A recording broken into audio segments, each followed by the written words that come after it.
Hello, my dear friends. They drank lamp oil, they huddled beside corpses, and they burned their own furniture just to see another sunrise. These were not stories of war, but the everyday reality of Victorian women trapped in the unforgiving winter of 1895. Beneath lace collars and velvet gowns hid desperate rituals, long buried by time. Tonight, you will uncover the chilling truths they never wanted history to remember. So before you get comfortable, take a moment to like the video and subscribe, but only if you genuinely enjoy what I do here. And let me know in the comments where you are tuning in from, and what time it is for you. It is always fascinating to see who is joining us from around the world. Now, dim the lights, maybe turn on a fan for that soothing background, and let us embark on this journey together tonight. If one were to step into a Victorian bedroom on a frozen January morning in 1895, the first thing noticed would not be comfort, but the sharp smell of gas creeping through the air. Families discovered a desperate trick in those winters, feeding gas back through water pipes to warm the brick walls. The walls that normally trapped only damp and frost now carried a faint warmth, just enough to stop teeth from chattering. Mothers crouched by the stove at night, adjusting pipes with cracked hands, listening to the hiss of air, and hoping they had judged the right amount. There was no gauge, no safety valve, only instinct and fear that too much gas would mean sleep poisoned rather than saved. The rooms were small, packed tight with beds and children, and each breath already hung like mist in the air. Gas offered relief, but at a cost that was invisible. The walls grew warm to the touch, yet the scent clung stubbornly in the throat. Many women woke dizzy, unable to stand, clutching the edge of wooden frames until the spinning eased. Children coughed in the corners, their thin blankets hardly more than rags. It almost seems absurd that what was meant to keep families alive also made them stumble as though drunk before the day had even begun. Markets sold gas as progress, as proof of the city's growth, but in those poor districts, it was twisted into survival.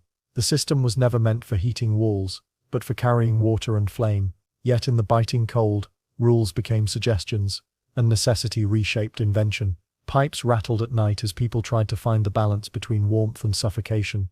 Some nights the air was so heavy with fumes that windows were cracked open, losing the very heat they had worked so hard to create. The irony was cruel. Families who dared this method did not save themselves from all dangers. Gas leaks were common, and explosions were whispered about in alleys where people gathered to trade stories of who had died last. Still, few stopped. The alternative was frozen fingers, brittle skin, and the endless ache of cold that seeped into bones. When compared to modern heating systems, the image of Victorians filling their walls with raw gas just to chase away frost feels like a nightmare hidden inside daily life. Doctors occasionally blamed headaches, fainting, or sudden illness on bad air, but no real authority warned against these practices. The poor were invisible to regulation, and their deaths were simply one more statistic in the endless churn of the city. Families themselves accepted it, whispering that the lightheadedness was simply part of waking up, as normal as the sound of carts on cobblestones. Gas became a silent companion in the bedroom, something no one liked, but everyone endured. Mothers carried the heaviest burden. They were the ones who rose before dawn, turning knobs, adjusting crude connections, and waiting to see if the walls grew warm. Their children shivered under thin quilts, while their husbands often left early for work, rarely knowing how close the night had come to disaster. The balance between warmth and poison was left in the hands of women who had no training, no tools, only the urgent instinct that told them when air felt too heavy. I cannot help but feel a quiet horror at the thought of women crouching beside gas pipes, gambling with their family's breath every single morning. In those rooms, the sound of hissing pipes mingled with the cries of infants and the coughing of the sick. The warmth against the walls was brief and uneven, fading quickly once the gas was shut off. Yet for a few minutes, the families felt something like relief, enough to dress, enough to gather strength before facing the icy streets. The practice spread, whispered from neighbor to neighbor, carried like a secret recipe of survival.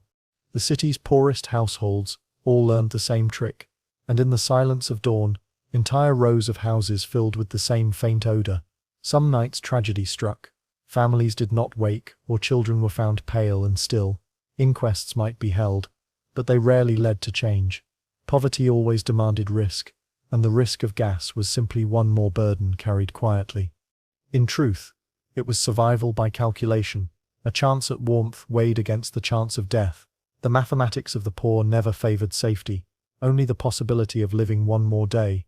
The walls of Victorian bedrooms bore silent witness to this dangerous compromise. They carried warmth when none should have been there, and with it carried a poison invisible yet always present. To live through those winters meant learning to ignore the dizziness, to tell yourself the spinning would pass, and to believe that warmth was worth the risk. Gas-filled pipes were not progress in these homes. They were proof that desperation finds uses for anything, no matter how dangerous.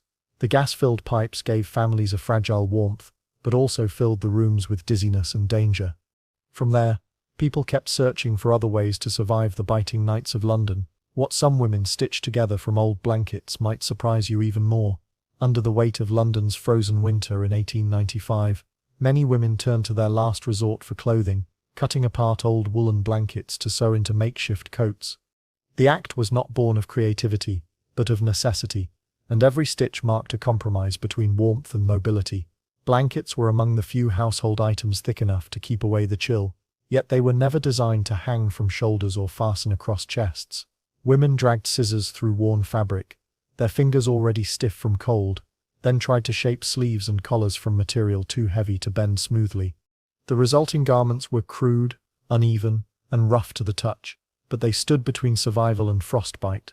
The coats carried the marks of desperation. Seams bulged where the fabric resisted the needle, and jagged lines revealed unskilled hands forced into tailoring. When worn, the coats did not move with the body, but resisted each step, pulling against elbows and shoulders. Children wrapped in such garments shuffled stiffly as though bound in armor not meant for them. Still, the thickness of wool trapped body heat better than thin dresses or threadbare jackets. It is almost comical to imagine mothers proudly sending children out in garments that looked more like patched carpets than clothing. Yet the absurdity was proof of survival. The weight of the coats posed its own burden.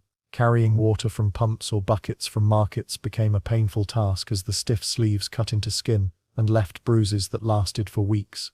Women bore the marks silently, their arms purple and tender beneath the fabric. Some coats grew so heavy when damp that they dragged against cobblestones, soaking in slush and filth until they stank of mildew. Washing them was nearly impossible. The cloth absorbed water like a sponge and dried only after days by the fire if a family could spare the fuel. Yet to abandon them was to face the wind unprotected. These makeshift coats were also a public marker of poverty. Better-off families might still afford tailored wool, though even they struggled in the harshest months. The blanket coat, with its crude seams and unmatched patches, told everyone who passed that the wearer belonged to the poorest rank of the city. Children grew embarrassed at the sight of classmates in fitted jackets, yet they wore their burdens without choice. Warmth meant enduring shame, and shame was a lesser enemy than cold. When compared to today's winter fashion, where style and insulation are combined with ease, these Victorian women wrapped themselves in what were essentially mutilated household linens, just to keep the frost at bay. Despite their awkwardness, the coats became common. Markets sometimes sold second-hand blankets already cut for this purpose. Recognizing the demand, street sellers shouted about strong cloth and winter fabric, knowing families would buy anything thick enough to cover skin. Men occasionally mocked the appearance, but many of them also wore blanket patches beneath coats or lining in boots. The boundary between innovation and humiliation blurred, leaving only the question of survival. Mothers often carried the skill of improvisation. They sewed by candlelight after long days of work, squinting through smoke-filled rooms, trying to piece together coats from remnants too small to cover a full body. Pockets were rarely included, buttons replaced by knots of string, and collars left gaping. Yet even these half-finished garments provided a shield against the biting wind. A child wearing one could walk to school or church without collapsing from exposure, though the price was movement restricted, as if tied up in ropes. I cannot help but picture the silence of those homes broken only by the scratch of needles through thick wool, women pushing thread through cloth, as though pushing against the winter itself. The sensory details of these coats remain vivid in accounts of the time. The wool scratched against skin, leaving rashes on necks and wrists. The smell of damp fibers lingered even after attempts to air them by the fire. Ash sometimes clung to the fibers, creating streaks of grey that made the coats look as though they had been dragged through soot. Still, the moment a person stepped outside icy air reminded them why such burdens were tolerated. Better to itch, stink, and bruise than to freeze. Children grew accustomed to their weight. They played in alleys with limited movement, laughing less, the games slower because the coats dragged them down. Teachers scolded them for appearing dirty or disheveled, though everyone knew the truth. The garments were the only barrier between fragile bodies and death. Families accepted the humiliation because there was no alternative. The coat was not fashion, but armor, a blunt tool in the battle against the coldest winter in living memory. Even so, accidents were frequent. The weight caused some children to stumble into icy water or fall on slippery cobblestones. Once wet, the coats grew twice as heavy, dragging children down and forcing mothers to pull them back to safety. Fireplaces saw disasters as well. Stiff sleeves brushed against flames, igniting dry edges, and families scrambled to beat out sparks before catastrophe struck.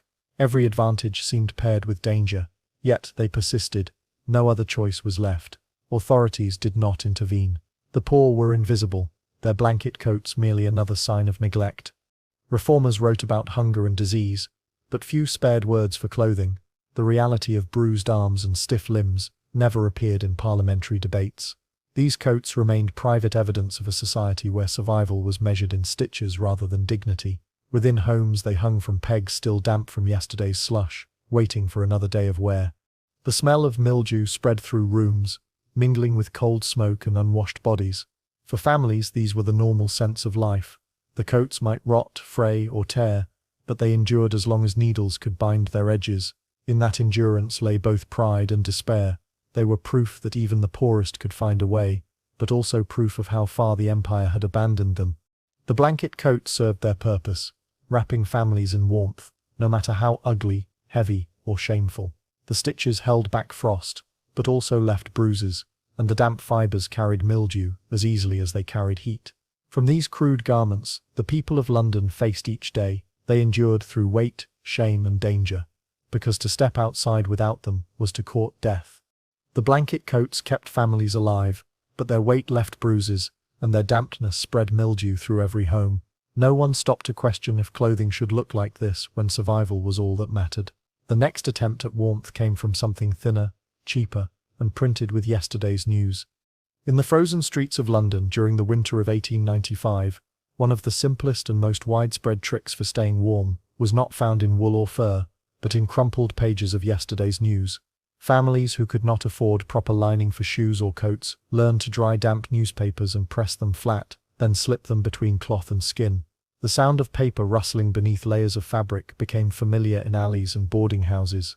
To step outside without some extra padding was unthinkable, and scraps of newsprint, already discarded by wealthier households, became the cheapest insulation the poor could ever hope for. The practice carried its own ritual.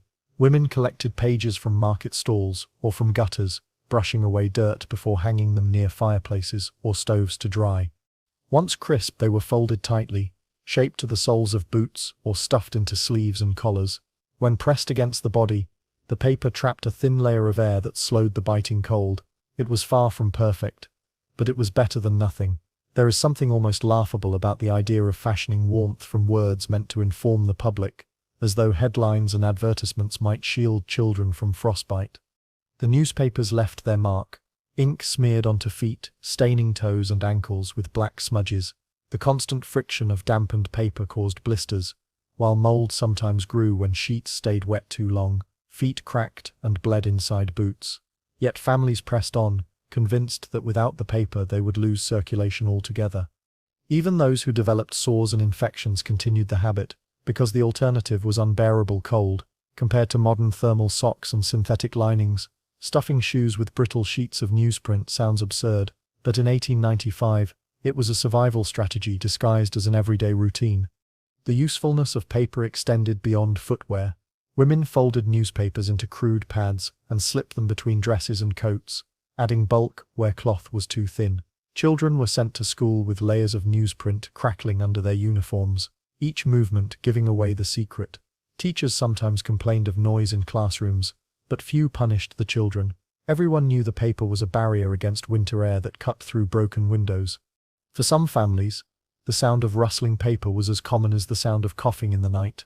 At night, newspapers were flattened and layered under thin mattresses or spread across floors where wind seeped in through cracks. Families huddled together on top of these makeshift mats, their bodies warmed slightly by the barrier. It was never enough to feel comfortable, but it dulled the sharpest edges of cold. The poorest homes, with nothing more than holes for windows and rags for blankets, relied heavily on this practice. In such rooms, newspapers were not read, but worn and slept upon. The words mattered less than the thickness of the paper. Despite the discomfort, there was also a strange sense of utility in this reuse. Newspapers that once carried accounts of empire, industry or scandal, ended their lives clinging to the skin of those too poor to have a voice in them. Children learned to recognize familiar fonts pressed against their legs, mothers smoothed pages decorated with advertisements, and men trudged through snow with yesterday's politics rubbing against their ankles. I cannot shake the image of entire families lying quietly in the dark, rustling softly as the night wind pressed against the walls, their bodies wrapped in the empire's forgotten words. Some saw a kind of irony in the practice. Journalists who reported on poverty did not always realize their own printed work would end up cushioning the very people they described. While middle-class readers discussed articles over tea, the poor carried those same articles inside their boots. The contrast revealed the sharp divide of the city: information for one class, insulation for another. The hazards of using newspapers were clear, but choices were limited. Once wet from sweat or snow, the paper clung to skin and made the cold feel even sharper. Families rotated their scraps daily, hanging them by fires to dry, though sometimes the ink fumes made rooms smell of chemicals. Fires too posed a danger. Loose sheets hanging to dry could easily catch flame, and accidents were frequent in crowded tenements. Yet no amount of risk outweighed the reality of frost that bit into flesh when nothing at all was worn. Children especially bore the burden. Their thin shoes wore through quickly, leaving holes that exposed toes to icy water. Newspaper stuffing delayed the soaking but never prevented it. Once soaked, the paper turned to pulp, sticking between toes until mothers peeled it away with raw hands at night. Even then, families carefully dried what remained, preparing to use it again the following day. The cycle was endless, and so was the winter. Markets quietly recognized this habit. Vendors sold bundles of outdated papers cheaply, calling them wrappings rather than admitting their use. Families eagerly bought them, treating stacks of print as valuable as coal or bread. For some households, the presence of a pile of old newspapers meant reassurance, a reserve of heat waiting to be folded and tucked close. It was not warmth in the usual sense, but it kept death at arm's length. Newspaper insulation became so common that it almost disappeared into the background of city life. Neighbors could hear the faint crinkle of paper each time someone walked past, but no one laughed. It was simply understood. The poorest homes layered their very walls with sheets to block drafts, pasting articles and illustrations in overlapping tiles until the rooms resembled patchwork collages. What others used to learn about politics, these families used as wallpaper against death. Over time, the ink stains on skin became almost a badge of poverty. Children's legs bore smudges, women's arms carried dark streaks where folded papers pressed against them, and men returned from work with ankles painted black. Few washed them away. They faded only with sweat or time. The marks became part of the body, just another feature of life in the slums. And still, every morning more pages were tucked into place, repeating the cycle endlessly. The newspapers offered no comfort, only survival. They rustled against skin, left marks and blisters, smelled of smoke and ink, yet they held warmth. In the bitter freeze of 1895, women without access to proper heating turned to a practice as crude as it was secret: stuffing straw and ash into their undergarments. It was not spoken of openly, for modesty still held its grip even in the slums of London. Yet the practice was common enough that whispers passed between neighbors and sisters. Dry straw gathered from stables or market stalls was bundled in rough cloth and pressed close to the body. Alongside it, ash scooped from fireplaces was wrapped the same way, chosen for its faint, lingering warmth. The mixture created a crude cushion between flesh and the cold air, trapping heat where the body was most vulnerable. What began as a desperate trick soon became a habit, repeated day after day until discomfort itself felt ordinary. The straw brought immediate, if imperfect, insulation. Women described the way the dry fibers scratched against skin, leaving red marks and irritation.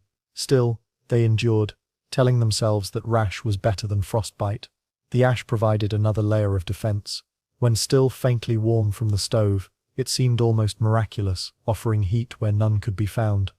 But ash cooled quickly, leaving behind only grit and dust pressed into fabric. Women shook themselves raw, dusting off flakes of black that clung to skin, but they continued, knowing that without these makeshift pads, the night air would creep too close. It feels almost absurd to picture a society draped in lace and etiquette, while women in freezing rooms quietly packed their underclothing with barnyard straw and the remains of last night's fire. The risks were severe. The rough straw cut into soft skin, sometimes drawing blood, ash that was not fully cooled, carried smouldering embers, and more than one woman discovered burns hidden beneath layers of cloth. Infections spread easily in cramped homes without sanitation, but silence surrounded the practice. No one admitted openly to placing straw and ash inside their garments. Modesty dictated that such measures remained unspoken, even when illness followed. Sores festered in secret, treated with nothing more than cold water or old rags, while families pretended not to notice. When compared to modern thermal underwear, the thought of bruised women hiding burns beneath petticoats shows just how cruel necessity can be when survival takes precedence over dignity. Mothers taught daughters the technique without words. A bundle of straw left by the hearth was explanation enough. Young women followed what they saw, learning by imitation, never asking why this discomfort was acceptable. It was not custom, not tradition, but desperation disguised as routine. They learned to walk carefully, so the bundles would not shift, to adjust their garments in private corners where no one would see. The silence around the practice was as heavy as the shame that accompanied it. The bodies of women bore the signs. Constant irritation left skin raw, and ash lodged in pores until rashes spread across thighs and hips. Sitting became painful, walking stiff and awkward. Yet the alternative was unbearable. To sit without protection on icy benches, to sleep without a buffer against freezing air meant risking circulation so poor that flesh itself could die. Women weighed comfort against catastrophe, and chose discomfort every time. I cannot help but imagine the loneliness of women forcing this secret upon themselves, knowing no one would speak of it. Yet many endured it all the same. For those who tried to disguise the habit, layers of skirts and petticoats offered cover. Victorian fashion with its obsession with volume accidentally provided space to hide straw and ash pads. The irony was bitter. Garments designed for modesty and display became the very shield that allowed desperate women to smuggle warmth against their bodies. What society praised as elegance became for the poor a mask hiding the raw truth of survival. The smell betrayed them at times. Straw carried the scent of stables and ash smelled of soot. Families in crowded rooms recognized the odor when a woman shifted too close, but no one mentioned it. To speak of it would have meant exposing everyone's shared shame. Silence was easier. The city already smelled of smoke, manure, and cold dust. One more scent went unnoticed by those struggling simply to live. At night, the ritual was repeated. Women gathered scraps of straw, wrapped them in cloth, sprinkled in ash, and pressed the bundle into place. They lay awake, scratching, uncomfortable, but slightly warmer. Some described it as a constant reminder of poverty, the physical itch, a mark of how far they had fallen. Yet by morning, when frost coated the windows and the air stung with ice, they knew it had saved them once more. The practice spread beyond homes. Factory women carried their hidden bundles to work where freezing floors and drafts made survival difficult. The bundles shifted as they labored, sometimes falling apart, releasing ash across skirts. Laughter from others did not always mean cruelty. It was often recognition. Many women were guilty of the same habit, and embarrassment quickly turned to silence again. Markets, too, became places where straw was quietly repurposed. What fed animals in stalls or lined crates of vegetables became the padding that kept women alive through London's harshest season. The risk of infection was constant and deaths followed quietly. Doctors rarely noted the cause, blaming poor hygiene or weakness. The true reason, ash pressed into open sores, was too humiliating for families to confess. Death certificates listed common diseases, but the reality was one more tragedy of survival turned fatal.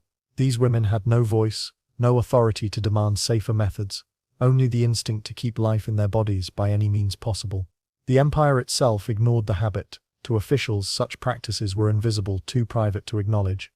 Yet the truth lay in every slum, in every tenement, where women adjusted their skirts and carried warmth in silence.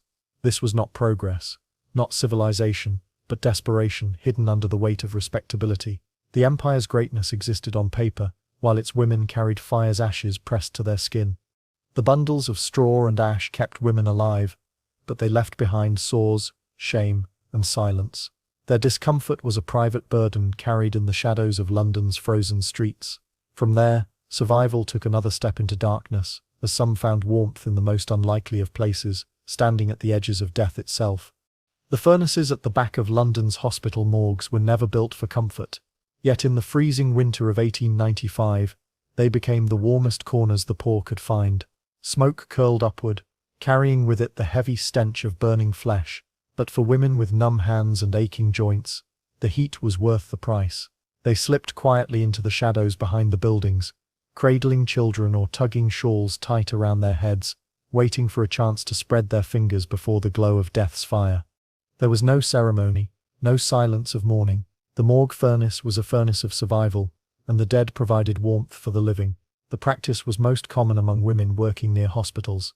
Nurses, laundresses, and cleaners often lingered after shifts, pressing themselves close to the stone walls that radiated heat. They carried buckets, mops, or bundles of cloth, but what they sought was not water or work. They wanted to feel blood return to their fingers to chase away the sting of cold that made every touch painful. The fire inside burned steadily, fueled by wood, coal, and bodies waiting to be reduced to ash. It was a grotesque partnership, death feeding heat, heat feeding life. It almost seems darkly humorous that London's warmest hearth for the poor came from furnaces meant to consume corpses rather than keep families comfortable. Mothers were among the boldest. With infants crying from the cold, they carried them to the morgue's edge, pressing tiny hands near vents where hot air escaped. The babies screamed at the smell, choking on acrid smoke, but soon the warmth calmed them, and their shivering eased. These scenes horrified anyone who stood too close, but for mothers there was no other choice. Fires at home were weak. Coal was expensive, and neighbours offered little space around their stoves. The furnace at the hospital did not judge. It gave heat freely if one could stomach the smell. The stench was unforgettable. The smoke was thick, mingling with coal and charred remains. Women gagged, tears streaming down their cheeks. Yet they stayed, holding their palms out, whispering quiet prayers not for the dead but for warmth. Some rubbed their hands together until their skin grew red, and others lifted skirts to let the heat reach their legs. Even a few minutes near the vent could mean the difference between frostbite and endurance. When set against modern hospitals with central heating and sterile halls, the thought of Victorian women clutching children beside a furnace burning bodies feels like a scene from a nightmare rather than history. The morgue attendant sometimes turned a blind eye. They knew the poor had nowhere else to go, but others shouted and drove women away, fearing scandal or contamination. That never stopped them. Women returned at dusk, crouching near walls until the attendants left. The cycle repeated nightly, a silent war between survival and propriety. In the end, the cold always won. People were too desperate to obey rules written for warmer men. Children remembered the glow of those nights. Some described how shadows danced across brick walls, how the smell of coal and death seemed to cling to their clothes. They told stories of hearing crackling inside, imagining souls departing as heat reached their hands. These memories scarred them, but they also carried the truth. The fire was life, no matter its source. Without it, many would not have survived that winter. I find myself unsettled by the thought of small children, lulled to sleep in their mother's arms with the faint warmth of a furnace built to consume the dead. Reports occasionally surfaced of accidents. Skirts caught sparks, children touched iron too hot to bear, and burns spread across pale skin. Yet these injuries were treated as part of the bargain. Better a burn than frostbite. Better the smell of smoke than the silence of a cold grave. Poverty left no room for safer choices. Each decision balanced on a knife's edge, and the scales always tilted towards survival, no matter how grim. The morgue furnaces also revealed the hypocrisy of the city. Wealthy citizens complained of smoke from poor neighborhoods, yet they never imagined women pressed against hospital walls just to stay alive. Reformers wrote of nutrition and housing, but warmth was rarely mentioned, as though bodies could endure freezing air without consequence. For the poor, every puff of smoke rising from the morgue was both a curse and a blessing. Inside the hospitals, doctors debated medicine and progress. Outside, women rubbed their hands raw against warm stone, coughing on the air of death. The contrast was sharp. One side spoke of empire and modernity. The other scraped by on embers that belonged to corpses. The city called itself civilized, but its poorest clung to warmth where only the dead could provide it. Nights grew long, and the practice continued. Families marked their days not by meals or wages, but by whether they had found heat. Morgue furnaces became silent, meeting places where women from different alleys and tenements huddled together. They rarely spoke, for words seemed out of place in such surroundings. Only the sound of fire filled the air, muffled by stone, promising survival for another night. The warmth came at a cost. Clothes carried the smell home, marking those who had lingered too long. Neighbors knew, but no one spoke. They too had been there, or would be soon. In that silence, the morgue's heat became a communal secret, a shared act of survival that no one dared name. The morgue furnaces gave warmth where no hearth could, but their heat was laced with ash and sorrow. Women pressed their children close, breathed in smoke, and left with hands thawed yet stained by memory. In London's frozen winter, life clung to fire meant for death, and dignity surrendered to the need for one more day alive. The morgue furnace stood as a paradox, offering life to the living while consuming the dead. From this grim refuge, the poor searched for warmth in other unexpected places, finding heat not only in fire but in water that carried filth as easily as steam. What they drank and shared next would reveal another cruel compromise of survival. Women standing over steaming tubs of laundry in the winter of 1895 discovered a strange and desperate comfort in the water they used to clean clothes. After scrubbing linen in harsh soap and wringing rags until their knuckles cracked, they leaned over the tubs and cupped small amounts of the warm liquid into their hands. The taste was sharp, carrying the sting of soap and the grime of fabric. Yet to those women, it was a luxury. Few homes had enough coal to keep kettles boiling, and even fewer could afford to waste fuel just to heat drinking water. Laundry water was already hot, already there, and it carried with it the simple miracle of warmth slipping down the throat on a day when frost clung to every window. The practice spread in poor neighborhoods where water pipes froze, and the only available source of heat came from chores. Women who spent hours bent over tubs decided that sipping the water gave them the strength to continue. It was not meant as refreshment, but as survival, an attempt to warm the body from within. They drank small gulps, closing their eyes against the bitter taste, swallowing quickly before soap foam burned their tongues. For some, this ritual became as common as wringing a sheet or beating a carpet. It seems absurd to imagine mothers in starched bonnets, sipping from laundry tubs as if they were teacups. Yet such was the distorted reality of survival in a frozen city. Children often joined in. Mothers offered them small mouthfuls, blowing across their cupped hands before tipping the liquid into little mouths. The children grimaced at the taste, but welcomed the heat that spread into their stomachs. Some mothers even encouraged children to rinse their mouths with the water, convinced it would keep them from catching chills. The line between remedy and poison blurred, as desperate families weighed immediate warmth against possible sickness later. If we compare this to modern homes, where kettles boil clean water in seconds, the idea of drinking suds and dirt to stay alive feels like something from another world. The dangers were evident. Soap burned the lining of mouths and stomachs, and the dirt of unwashed clothes carried disease. Families who relied on this method often suffered stomach cramps, diarrhea, and sores in the mouth. Yet, they persisted, because each sip gave momentary relief. The cold was a constant enemy, numbing fingers, stiffening joints, and leaving even the strongest feeling weak. The water from the laundry tub felt like an ally. However tainted, the smell of laundry water filled the small rooms. Steam rose, carrying with it the scent of harsh soaps, cold smoke, and the staleness of worn fabric. Women worked with sleeves rolled up, arms red from scrubbing, breathing in the vapor until their eyes watered. For a few moments, when they leaned close, the steam felt almost soothing, softening frozen faces and clogged noses. They bent low, inhaling, pretending for just an instant that they were somewhere warmer.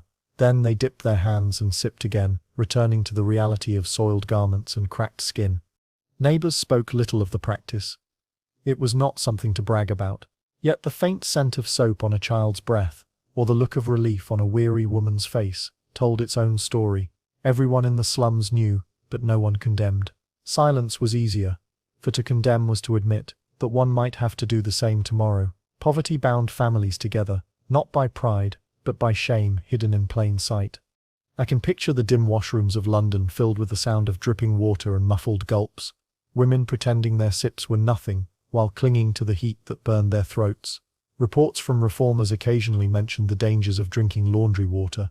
Doctors complained of poisoned stomachs, though they rarely blamed poverty itself. Instead, they spoke of ignorance, as though women chose the practice out of foolishness rather than desperation. In truth, No one wanted to swallow soap, but when faced with a choice between an aching cold and a burning throat, many chose the burn. Officials remained distant, refusing to see the deeper cause. Some homes tried to make the practice less harmful. Women scooped water from the top of the tub, where the soap was less thick, or poured it through a cloth to strain out dirt. These small gestures provided little change, but they gave the illusion of control. A mother might tell herself she was protecting her children, even as they swallowed remnants of grease and filth.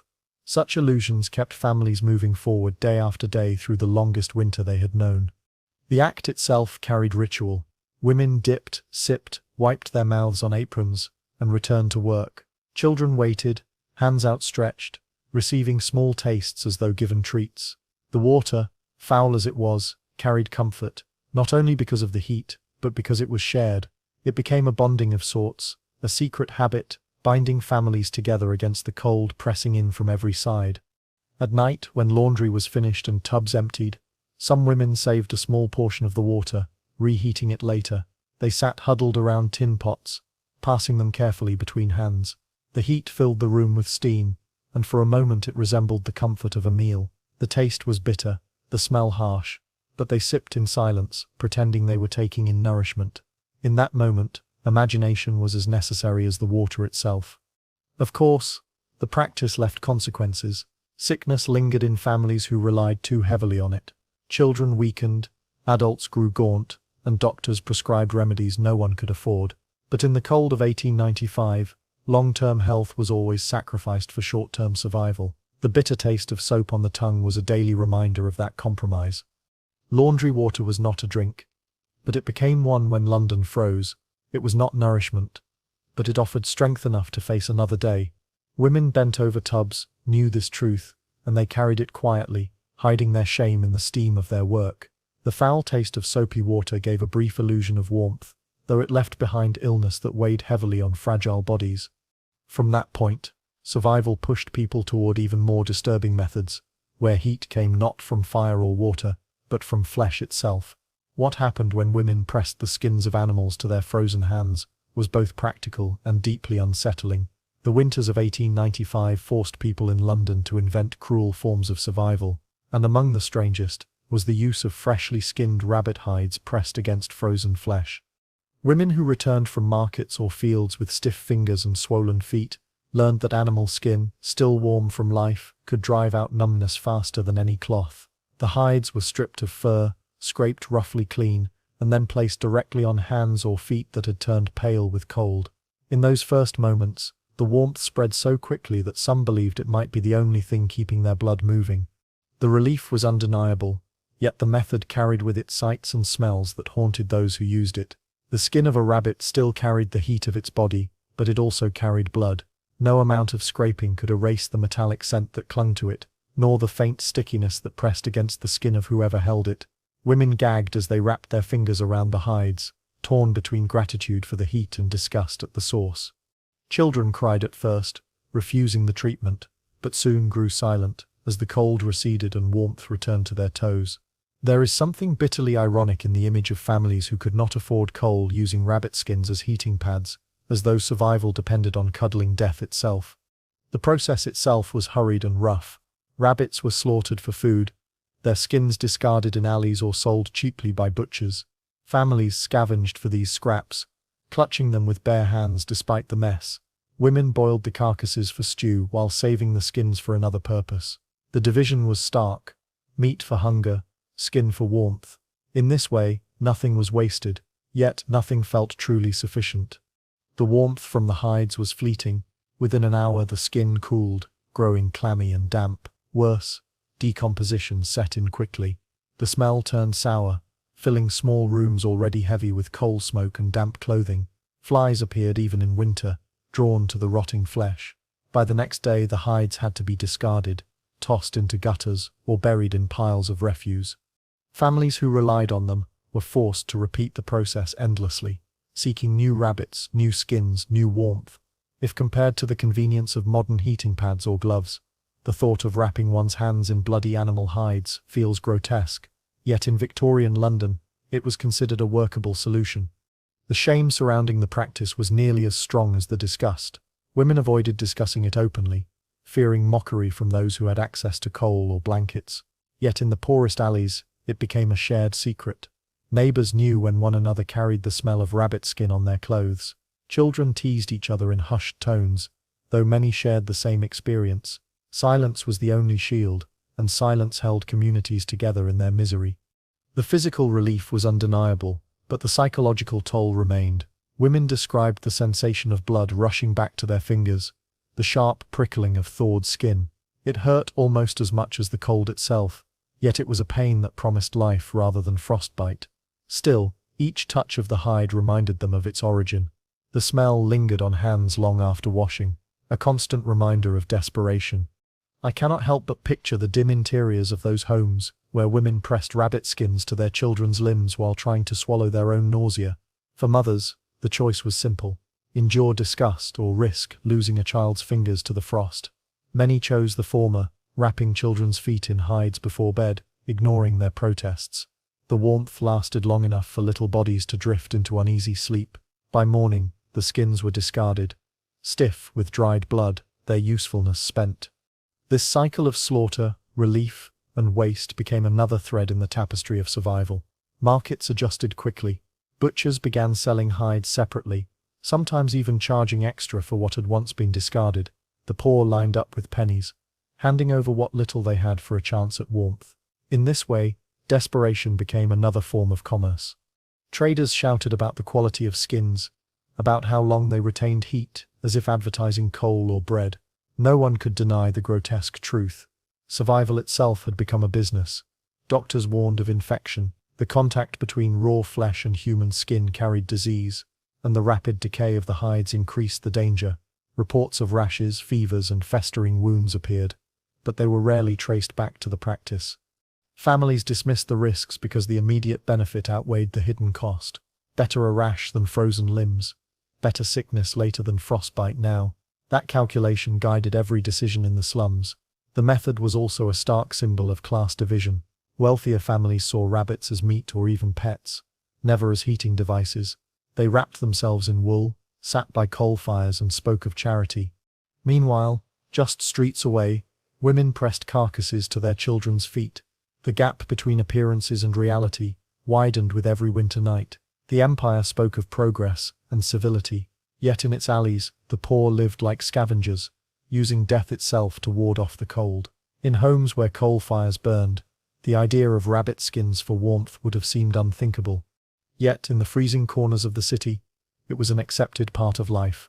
The sound of skin tearing, the smell of blood, the brief flood of heat, these became the sensory markers of winter. Children grew up remembering not the softness of blankets, but the rough chill of hides pressed against their legs. Rabbit skins gave warmth that was fleeting, foul, and humiliating, but it was warmth nonetheless. The practice left behind not only rotting waste, but the memory of how far people would go when survival offered no dignity. Women carried the shame in silence, yet they carried it willingly because there was no other choice. The hides saved fingers and toes for a night, but by morning they were useless and foul, destined for the refuse heap. From this failure came the search for yet another solution, one that promised warmth without blood or rot, a comfort that might come from within the body itself, rather than from the flesh of animals. What women turned to next revealed just how desperate and secret their survival rituals had become. Victorian women lived in a world where poverty and freezing winters pressed them into choices that few would ever admit, and among the most hidden was the use of menstrual blood as a crude form of moisturizer. In homes where no coal burned and no lamp oil could be spared, skin cracked from the cold, lips split until they bled, and hands turned raw and stiff. For women who had no ointments, no animal fats, and no creams, they turned inward to what their own bodies produced. They whispered of it to each other in corners of washrooms, in whispers between widows and servants, and they carried the secret in silence. Menstrual blood, once dismissed as waste or hidden with shame, was collected and used as balm against the frost that clawed at their skin. The logic seemed simple enough to those who practiced it. Blood came warm from the body, and warmth was precious. Spread across cheeks or rubbed into lips, it left a thin film that kept the air from biting too deeply. Some women swore that the iron in the blood carried heat longer than any balm they could afford. They rubbed it on wrists and temples, believing that covering the places where blood pulsed most strongly would guard them from the chill. It is almost unbelievable that a society obsessed with moral purity forced women to smear their own blood on their faces just to protect against the cold. But desperation never waited for permission. The practice remained hidden because of the stigma. Menstrual blood was already a source of shame in Victorian culture, spoken of only in hushed tones. To admit using it as a cosmetic or a survival tool would have invited ridicule or even horror, so women kept silent, telling only those they trusted, passing the knowledge as if it were a curse. Widows, who often lived alone and had no money for luxuries, embraced it most openly. Servants, too, found themselves turning to it in unheated quarters of grand homes, where their employers warmed themselves by roaring fires while the staff froze in kitchens and attics. The method was crude. Women collected the blood using rags or cloth pads, often reusing the same pieces until they grew stiff and foul. At night, they dabbed their fingers against the stains, rubbing small amounts onto dry lips or cracked knuckles. Some smeared it along the edges of their nostrils to fight the sting of icy air. It was not pleasant. The metallic smell lingered, and the dried patches darkened on the skin. Yet women looked at each other in the mornings, seeing not vanity, but survival etched in the dull red sheen. For many, the practice was an act of secrecy, even within families. Mothers sometimes taught daughters the method, whispering explanations in embarrassed tones. Husbands often never knew or pretended not to notice. In crowded tenements, the sight of a woman's lips darkened by dried blood might be passed off as a sore, and no one asked questions. Silence covered what shame could not. When compared to today, where shelves overflow with balms, lotions, and heaters, the thought of women smearing their own menstrual blood across their faces to survive the winter is almost unbearable to imagine. The risks of infection were obvious. Cloths used to collect blood were rarely clean, and the constant reapplication carried bacteria across the skin. Some women developed sores, rashes, or fevers. Others found themselves mocked when the secret slipped, their neighbors calling them filthy or cursed. Yet they endured, because survival often meant choosing between pain and ridicule on one hand, or frostbite and sickness on the other. The act carried a strange sense of rebellion as well. In a society that demanded women hide their bodies and their cycles, the very use of menstrual blood as a weapon against cold stood as an unspoken defiance. Women who practiced it quietly claimed ownership over what society tried to strip from them. They turned shame into survival, making use of what the world dismissed as impure. This defiance was never spoken, but it was lived each time they pressed their fingers against their lips and felt warmth where there should have been only cold.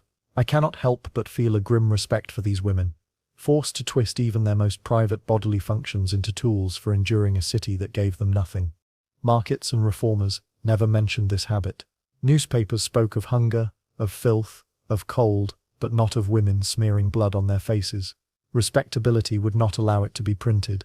Yet the evidence lay in whispers, in gossip, in the stories that filtered through slums long after the frost thawed. For every tale that survived, many more were buried in silence, lost to embarrassment and fear of judgment.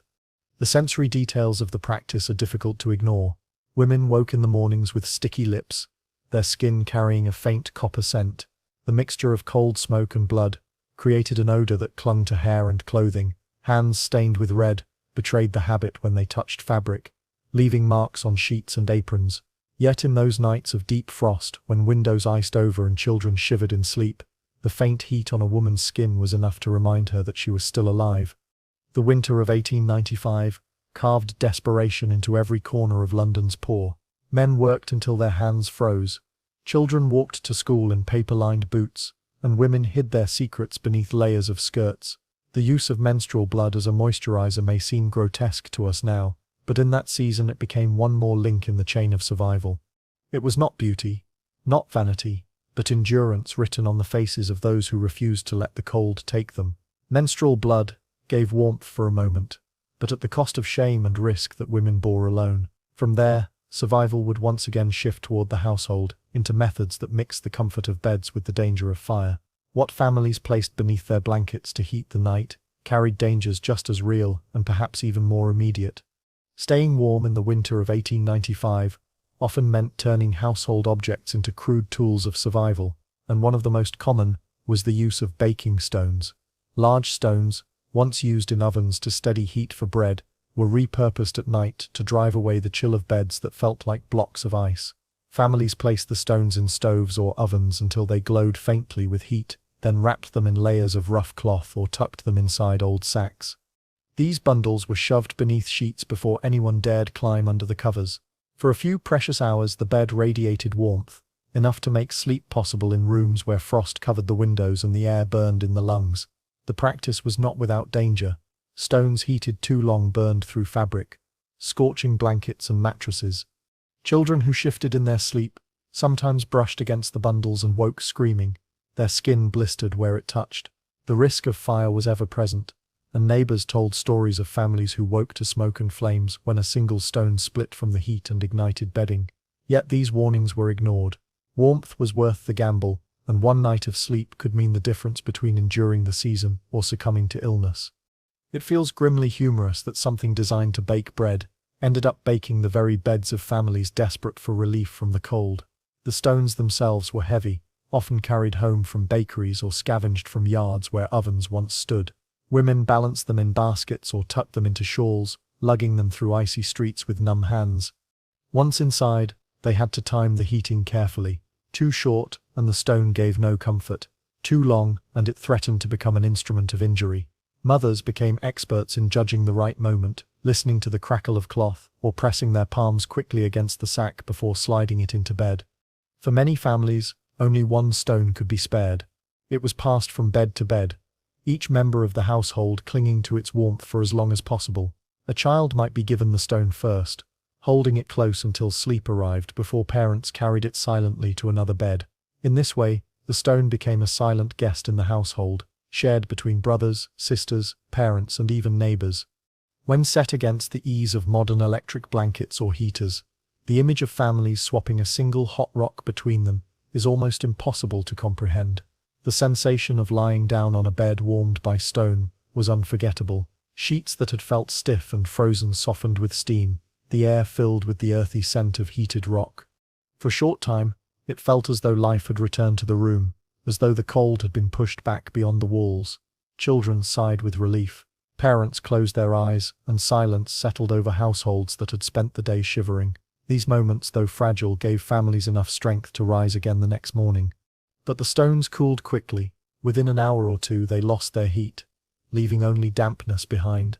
Families awoke in the early hours, teeth chattering once more, clutching one another for warmth. Some repeated the process, stumbling to ovens in the dark, reigniting coals and reheating the stones. Others endured until dawn, knowing fuel was too precious to waste. The cycle was exhausting, yet it was accepted as the rhythm of winter life. The stones also carried symbolic weight. They were tools of bakers, symbols of food and nourishment, now transformed into devices of survival, bread and warmth. Two of life's most basic needs, both traced back to the same object. Families who could not afford fresh loaves still found comfort in the heat of the stones, even if they had no bread to eat. It was a cruel reminder that survival was measured in heat, not always in hunger satisfied. Accidents, though common, were rarely spoken of. Burns were hidden beneath sleeves. Blisters, treated with cold cloths. Neighbors whispered about houses lost to fire. But such stories faded quickly. Everyone used the stones and no one could afford to stop. Silence became another form of survival, as admitting the risks would mean admitting that the nightly ritual was madness.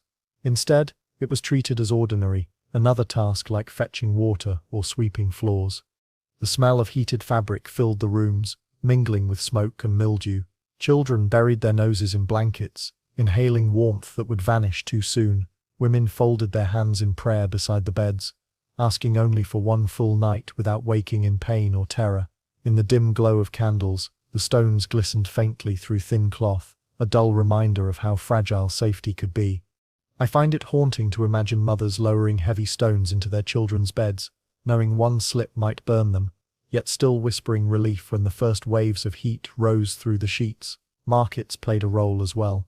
Some bakers began selling stones directly, advertising them as bed warmers instead of baking tools. Street vendors hawked smaller versions, promising longer heat or safer handling. Of course, the claims were false. Every stone cooled, every stone carried risk. But poverty made people believe. They spent what little they had clutching new stones, as though they had bought a guarantee of survival. The empire celebrated progress in those years, boasting of railways and factories. Yet its poorest citizens spent nights clinging to lumps of rock. The contrast was impossible to ignore. Newspapers described grand inventions, while children lay in beds that smoked with the steam of heated stone. The truth of life in London's alleys was hidden beneath headlines, visible only in the silence of unlit bedrooms. Still the ritual endured. Each evening fires were stoked, not for meals but for stones, and each night beds steamed with fleeting warmth. The stones saved lives, though they scarred skin, and left homes smelling of smoke. They became part of the unspoken history of the poor, forgotten as quickly as they were cooled. The baking stones filled beds with warmth, but also left behind burns and exhaustion that weighed heavily on every household. From heated rocks, families turned to steaming pots of vegetables, seeking comfort in vapors that promised healing and warmth together. What they chose next filled their rooms with smells, as strong as their desperation. Boiling pots in cramped Victorian kitchens were rarely used for comfort. Yet in the winter of 1895, many women discovered that white radishes, when simmered in water, gave off steam that could be turned into a weapon against the cold. Coal was scarce, wood too costly, and water boiled on its own was considered wasteful. But when vegetables were added, even the humble radish could serve more than one purpose. The vapor rising from a pot filled with the pale roots created a cloud of warmth that eased the tightness in lungs and the ache of chests hardened by frost. Women leaned over the steam, holding their faces close, breathing in slowly as though each breath might carry medicine. The process became ritual. Mothers placed sliced radishes into blackened pots, stirring with wooden spoons while smoke from coal or peat filled the room. The smell was strong, sharp, and sour, but it carried with it the promise of relief. Steam-coated faces, warmed nostrils, and softened skin cracked by the air. Families gathered around, huddling close, inhaling the heavy mist. Some believed it chased away colds, others thought it opened the lungs against infection. Whether superstition or simple heat, it was one of the few comforts available. It almost feels ridiculous to imagine people pressing their faces over pots of boiling radishes as if they were doctors prescribing remedies. Yet in that desperate winter, vegetables doubled as medicine. Once the pot cooled and the steam vanished, the radishes were not discarded. Women pulled them from the water, soft and steaming, and pressed them to the soles of their feet, wrapped in cloth. The hot slices clung to skin, sending heat coursing upward through numb limbs.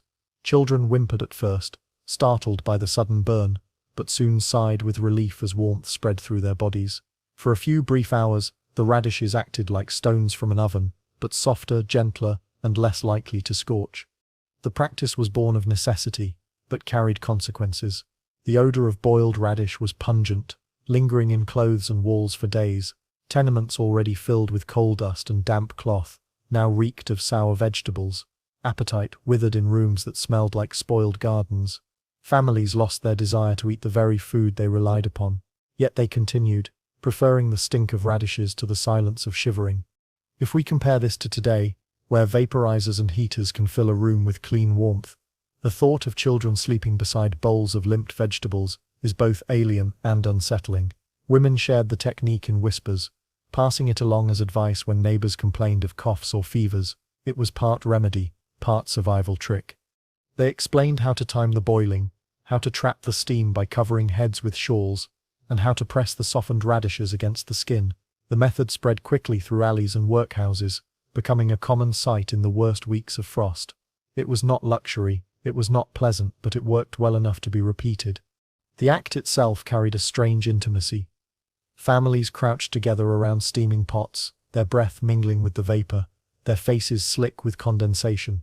In those moments they looked less like households eating meals, and more like pilgrims gathered at a shrine. Silence filled the air as steam rose, and for once the coughs and shivers eased.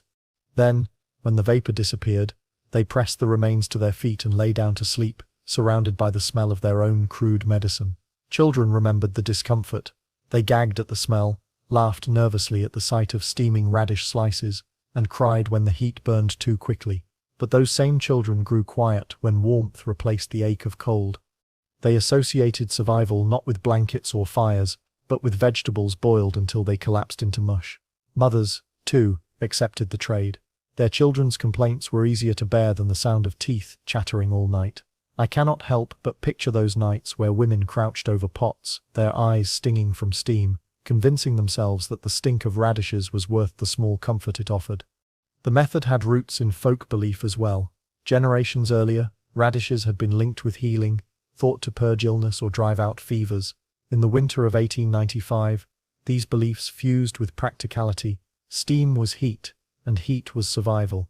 Whether or not it cured disease hardly mattered. What mattered was that families felt less frozen, less helpless, even if only for an hour. Markets reflected the trend. Radishes, once cheap and overlooked, rose in value during the coldest months. Vendors advertised them not only as food, but as health. Street cries promised warmth for the chest, warmth for the feet, warmth for the family. Buyers paid what they could, even when prices crept upward, because the cost of vegetables still seemed cheaper than the cost of coal. The drawbacks grew worse as weeks dragged on. Houses reeked of boiled vegetables. Clothes absorbed the odor, until children at school were teased for smelling like soup. Some families grew weak from undernourishment, refusing to eat what had been boiled, their stomachs turned by the smell. Yet they repeated the practice nightly, as if the air itself demanded sacrifice. Smell became the tax of survival, a price every nose in the house had to pay. Doctors rarely spoke of it. They noticed fewer cases of frostbite among the poorest, though respiratory illnesses continued. Some dismissed the practice as foolishness, and others tolerated it as harmless. What they missed was the truth. It was not medical science, but simple human need that kept the poor boiling radishes. They did not believe in cures, only in warmth that lasted a little longer than the fire in the grate. By the time spring arrived, many families were sick of radishes in every sense. They avoided them at markets, turned away at the smell, and longed for fresher food. But the memory remained. For that single winter, vegetables had become as important as coal. They were fuel for the stomach, fuel for the body, and fuel for the lungs. No one called it dignity. They called it surviving. The steaming radishes offered families a brief escape from the biting air, though they filled rooms with odor that clung for days. The cold of Victorian winters demanded resourcefulness, and one of the strangest methods of survival was the reuse of hair. Women collected strands that fell during combing, sweeping them from floors and pulling them from brushes, then pressing them into the soles of shoes to create crude insoles. The idea was simple. Hair trapped air, and air meant insulation, wrapped into layers. It softened each step and kept a thin barrier of warmth between frozen ground and skin. This practice spread among the poor, who could not afford wool or proper lining. The image of shoes stuffed with clumps of hair may appear grotesque to us, but for those living through 1895 frozen streets, it was not only acceptable, it was necessary. The process was carried out daily. Every strand saved from grooming was tucked into cloth bags or rolled into balls.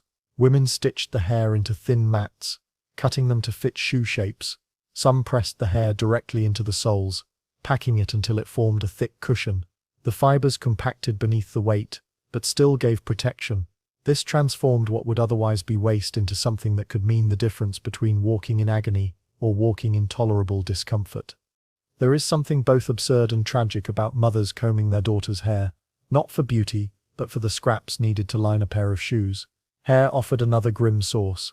In hospitals and workhouses, the dead were often shaved before burial, their hair collected by attendants. Some of this found its way into markets, sold quietly to those desperate enough to overlook the origin. Women who could not gather enough from their own families sometimes sought out this supply, adding the strands of strangers to the shoes of their children. It was an eerie intimacy, walking on the remnants of lives already gone. To the poor, it was less about dignity and more about insulation. Death and survival were always close companions in those winters. Shoes lined with hair gave immediate relief. Feet pressed against the cushion felt warmer, less exposed to the freezing cobbles and mud. Children trudged to workhouses or schools with steps that no longer numbed so quickly. For mothers, the comfort mattered more than the shame. They accepted the smell of damp hair, the itch it sometimes caused, and the knowledge of where it came from. Warmth erased hesitation. If compared to today, when synthetic insoles and thermal socks are cheap and common, the thought of stuffing one's boots with clumps of human hair sounds nightmarish. Yet, it was a daily reality in Victorian slums. The method, however, carried risks. Hair trapped moisture as well as heat, and after hours of walking, the insoles grew damp and foul. Fungal infections spread. The skin cracked and sores refused to heal. Doctors occasionally treated cases where feet were mottled and swollen, but few ever asked how it happened. Families rarely admitted the truth. They preferred silence to the shame of confessing that their shoes were filled with the hair of corpses inside homes. The practice became routine. Women brushed their hair over bowls, shaking out strands to save them. They told children not to throw hair away, to leave it on combs or pillows where mothers could collect it. Small bags of hair sat on shelves beside flour and coal dust, ready for use when another pair of shoes wore thin. It was a household resource, as ordinary to them as thread or pins. I cannot help but imagine the quiet determination of these women, crouched over shoes with scissors and clumps of hair, working silently while children slept, never admitting the sacrifice. Markets adapted, as they always did. Vendors began selling pre-made mats of woven hair, advertised as warm liners.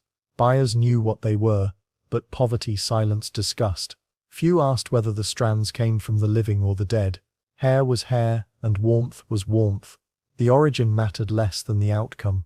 These stalls sat beside sellers of cold scraps, rags, and bones. Each product a grim answer to the same problem: survival in a city that offered no mercy to the poor.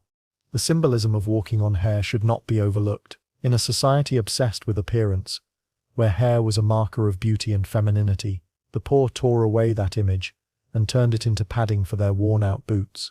It was a reversal of values, where something prized by the wealthy became merely fuel for survival among the destitute. The strands that adorned the heads of rich women in salons found their shadow in the souls of poor children trudging through slush. At night, the smell of damp hair rose from shoes left by the fire. Families endured it, preferring odor to frostbite. Children joked nervously about walking on ghosts, while mothers scolded them into silence. Superstitions lingered. Some whispered that hair from the dead carried curses, that walking on it bound a soul to one's feet. Yet these whispers were drowned by hunger and cold. Superstition bent easily before necessity. The use of hair as shoe lining left its mark on memory.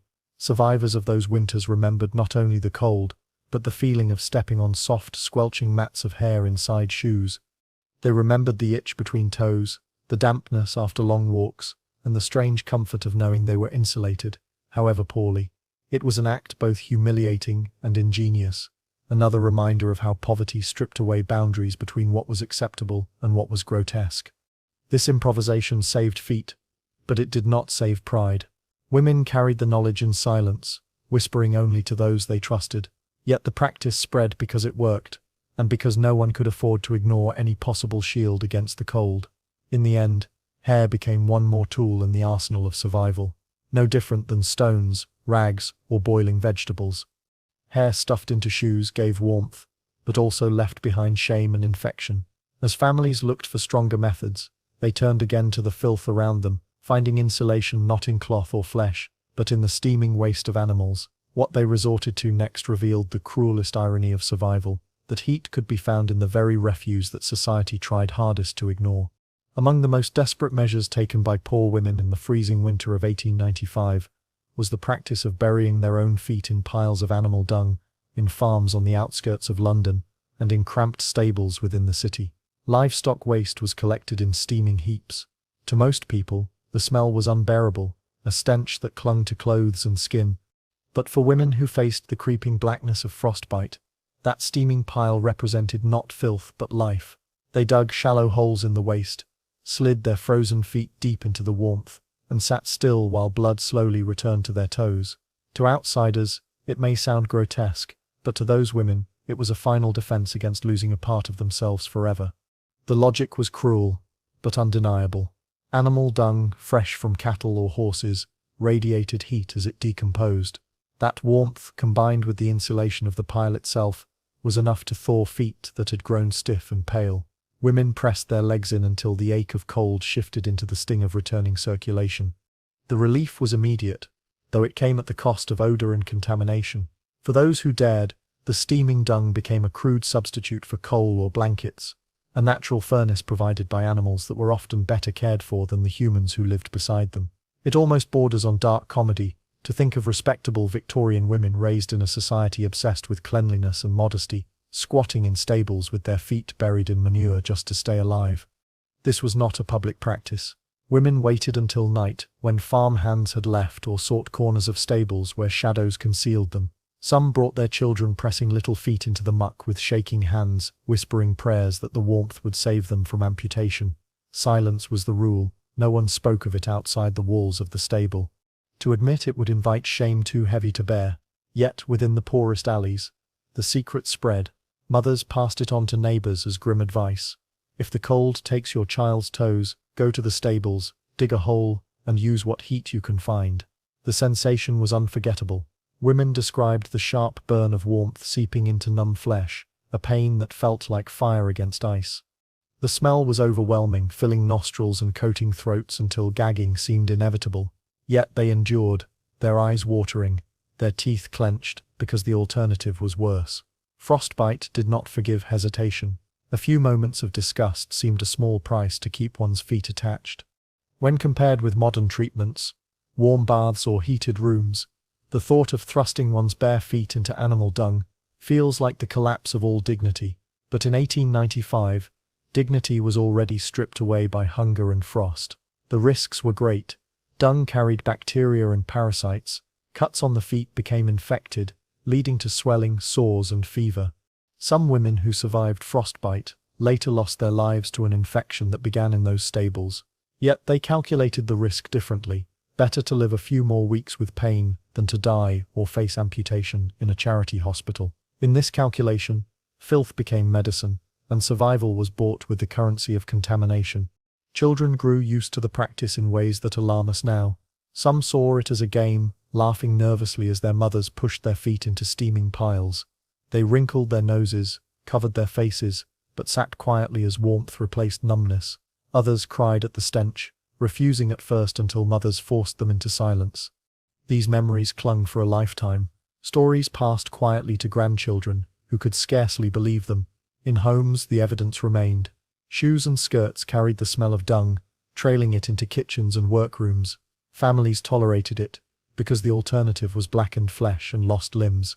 Neighbors pretended not to notice, just as they ignored other humiliations of poverty. Everyone shared the same secrets, and everyone knew silence protected them. Markets did not speak of this practice. No vendor would dare advertise manure as a product for health. Yet farmers and stable owners noticed. Some began charging small fees for entry to their barns, turning survival into commerce. Desperate women paid, slipping coins into calloused hands for the right to bury their feet in filth. Even dung became an economy in a city where poverty turned everything into trade. The contrast with wealthy families was bitter. In mansions, coal fires burned all night, and children slept with hot bricks wrapped in flannel at their feet. They complained about drafts while across the city. Women pressed their feet into piles of animal waste, praying not to lose them. Victorian society liked to praise itself for progress and morality, yet its poorest women crouched in stables like beggars, measuring survival in handfuls of dung. The symbolism was sharp. In a culture obsessed with propriety, women's bodies were hidden, controlled, and judged. Yet here, those same bodies bent into filth, reclaiming warmth from the most despised substance. It was survival stripped bare, where social rules crumbled before the demands of nature. Modesty vanished in the face of frostbite, replaced with a grim alliance between human flesh and animal refuse. I find it chilling to picture these moments where the quiet dignity of women was abandoned, not out of choice, but because the winter demanded it. The practice remained a whisper in history, rarely recorded, never praised. It was survival in its rawest form, invisible to the progress-minded empire that prided itself on steam engines and fine gowns. Yet, beneath the rails and chandeliers, women pressed their feet into dung, silently declaring that they would not be broken by the cold. The steaming heap saved feet from the frost, but they also branded survivors with shame and infection. From that filth, women turned once more to other measures, this time not in stables or fields, but in kitchens, where animal fat itself became another shield against the winter. What they smeared on their bodies next blurred the line between nourishment and survival, in a way both foul and unforgettable. In the biting cold of 1895, when fires burned out too quickly, and blankets wore thin, women turned to animal fat as their last defense. Sheep tallow, pig fat, and scraps, skimmed from cooking pots were collected, melted, and spread across bare skin. The greasy layer clung heavily, sealing warmth inside the body, in a way cloth alone could not. It was messy, smelly, and degrading, Yet it provided a shield against the kind of cold that cracked lips, froze fingertips, and stiffened joints. In those desperate nights, a woman might rub fat into her chest and arms, then pull rough clothing over her slick skin, hoping the heat would last until morning. The method was brutal in its simplicity. Families who slaughtered animals for food kept nothing wasted. Meat was eaten, bones boiled for broth, and fat melted down for either cooking or survival. Women scooped it into small pots, saving it not only for lamps but for their own bodies. They warmed it until it softened, then rubbed it across themselves and their children, making skin shine with oil that trapped heat. It seems grotesquely comic that women who lived in a society obsessed with modesty ended up covering themselves in foul-smelling grease just to feel alive. The smell was the first punishment. Mutton tallow left behind a sour odor that clung to skin and fabric, impossible to wash away in the icy months.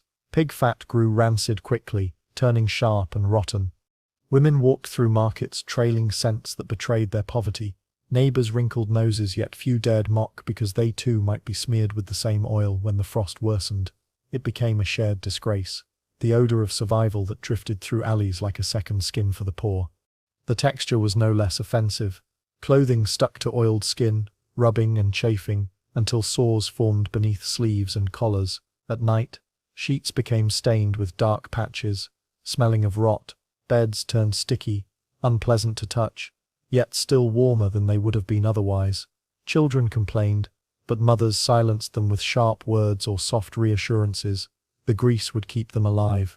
The thought of cold death outweighed the irritation of grease. Health consequences followed. The thick film blocked pores, trapping sweat and dirt against the skin. Women broke out in rashes, pimples, and festering boils. Infections spread easily, made worse by the lack of bathing during freezing months. Some women scratched themselves raw in frustration, only to smear more fat across the wounds, convinced that warmth mattered more than hygiene. If compared with modern lotions or balms that protect skin without harm, the idea of covering oneself in rancid pig grease sounds both medieval and horrifying. Yet, it was considered effective protection at the time. The practice reached every layer of the poor. Widows rubbed their legs with fat to fight off frost in unheated rooms. Factory girls oiled their hands before long shifts in drafty buildings, hoping to preserve feeling in their fingers. Even mothers of newborns smeared their infants with small amounts, convinced the slick covering would keep warmth inside fragile bodies. The greasy film became armor, visible proof that no part of life was too private to be surrendered to survival. Markets soon noticed. Butchers sold fat deliberately, packaging scraps that once would have been discarded. Vendors shouted about its heating strength as if it were coal or wood. Some even mixed fat with herbs or ashes, promising stronger protection. Families bought it without hesitation, trading coins for handfuls of grease that turned their homes into places of stink and stain. Even the economy of filth grew under the shadow of frost. The social contrast was sharp. Wealthy households burned coal and wore wool, their bodies perfumed and clean. They spoke of charity in warm parlors while only streets away, poor women rubbed themselves with fat in darkness. The empire liked to pride itself on progress and refinement. Yet in its alleys, survival reduced human bodies to the same treatment as meat in a butcher shop. It was not progress, but regression into primal instinct. Cover yourself in animal remains, and perhaps the cold will not kill you tonight. Silence surrounded the practice. Women rarely admitted it to outsiders. Even when the smell betrayed them, they disguised the odor with smoke, rubbed ashes into their clothes, or carried sprigs of herbs to mask it. Still, the truth was known. Whispers carried stories of mothers so coated in fat that their clothes shone, of children who slipped on greasy boards where fat dripped from their skin. Yet no one judged too harshly, because poverty left little room for pride. The ritual itself was intimate and humiliating. Women stripped in cold rooms, their skin turning goose flesh, then rubbed melted fat over every limb. Some did it alone, while others helped one another, rubbing backs and arms, laughing bitterly at the indignity. Children squirmed as mothers coated them, shivering less afterward, but smelling worse. The act bound families together in ways no one celebrated, a shared ordeal that spoke louder than words about how cruel winters could be. I find it unsettling to imagine mothers smearing grease across the faces of their children, choosing rancid heat over frostbite, and never daring to call it anything but necessary. The consequences outlasted the cold. Clothes stained permanently, bedding grew foul, and homes carried the smell long after spring arrived. Women washed and scrubbed, but the memory clung to fibers as if mocking their efforts. The fat had done its job, but at the cost of dignity and cleanliness. It was survival that left scars invisible to outsiders, scars that marked the poorest with shame long after the frost thawed. In its way, animal fat embodied the contradiction of Victorian life. The empire stood tall, speaking of morality, order, and science. While its poor rubbed themselves with grease like candles, progress and poverty existed side by side, one shining in lamps, the other sticking to skin. To the poor, survival outweighed pride. To history, it leaves an image both grotesque and unforgettable. The animal fat gave warmth that clung like a second skin, but it also left behind sores, smells, and shame that lingered for months. From the grease of kitchens, women turned next to powders and ashes, seeking ways to stay clean without the agony of freezing water. What they embraced afterward blurred the line between bathing and burial, leaving their bodies coated, not in warmth, but in dust. When water froze in buckets and basins during the brutal winter of 1895, many women had no choice but to abandon the thought of bathing altogether. Yet filth and odor still demanded some answer, and so a strange ritual emerged. The use of dry clay and fireplace ash rubbed directly against the skin. It was called dry washing, though it had little in common with washing at all. Women scooped fine ash from hearths, mixed it with clumps of clay, and rubbed the powder across their arms, legs, and faces. The coarse dust absorbed sweat, masked odor, and gave the illusion of cleanliness. It was survival disguised as hygiene, a practice born from necessity, and repeated so often it became routine. The sensation was harsh. Ash clung to skin, filling pores, while clay scraped against flesh like sand. Each rub left bodies coated in a thin grey film that dulled the shine of sweat, but also turned the skin rough and cracked. Women's hands split at the knuckles, children's cheeks flaked with dryness, and every breath carried the taste of ash. Yet the alternative was worse. Water drawn from pumps was frozen solid, and to heat it required coal that no family could spare. The choice was clear. Better to grind filth away with dust than to risk frostbite by stripping and washing in icy water. It is darkly amusing that a society which prided itself on refinement reduced its poor to scrubbing themselves with soot as though ashes could replace soap and dignity alike. The ritual was carried out daily. Mothers stripped children in cold rooms, their breath puffing white in the air, then rubbed handfuls of clay and ash over bare skin. Children whimpered as the grit stung open sores, but their mothers persisted, convinced that the powder protected against illness carried by filth. When finished, the children stood coated in a dull film, their skin pale and ashen, their hair stiff with dust. For many families this ritual replaced bathing entirely through the coldest months. The smell of the practice lingered. Ash carried the acrid scent of smoke, mixing with sweat and damp clothing until it filled entire rooms. It was not cleanliness in any true sense, but it was a new kind of odor, one that at least covered the stench of unwashed bodies. Women explained it to themselves as a trade, smell of smoke instead of smell of rot. Neighbors rarely questioned it because they too bore the same dusty marks. Poverty created its own form of acceptance. There were dangers. Clay and ash stripped the skin of natural oils, leaving it cracked and bleeding. Infection followed quickly in the crowded tenements of London.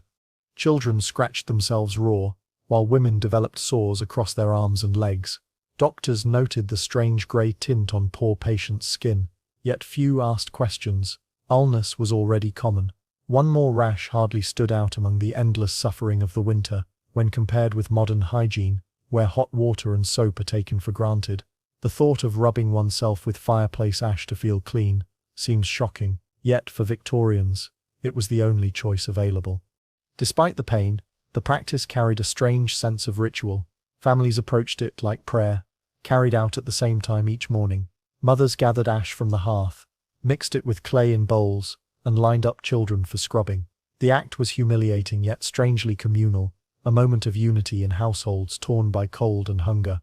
Children learned not to complain, because complaints did not change the frost outside. They endured, covered in the dust of their own survival. The symbolism was not lost. Ash was the residue of burned coal, the final stage of fuel already consumed. To smear it on one's body was to admit that even waste had value.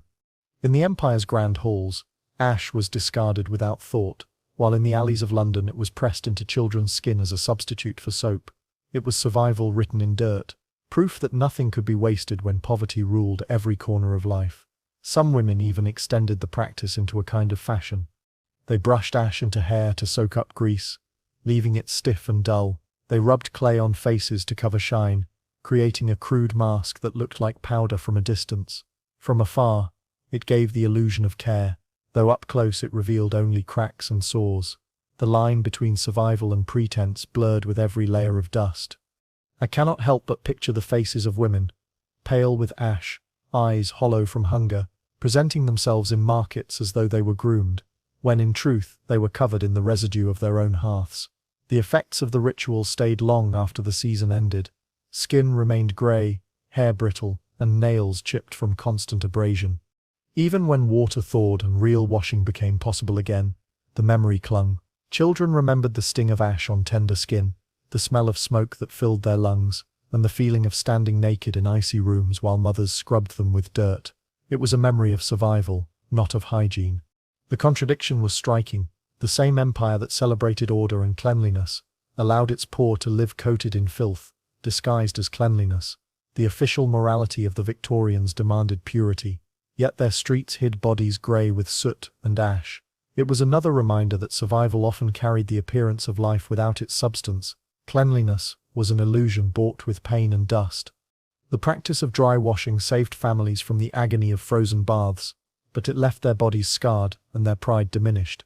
From the hearth and clay pits, women next reached for another strange kind of protection, this time not meant for washing, but for warding off illness directly at the throat. Their solution turned scraps of bone into amulets worn close to the body as shields against the frost.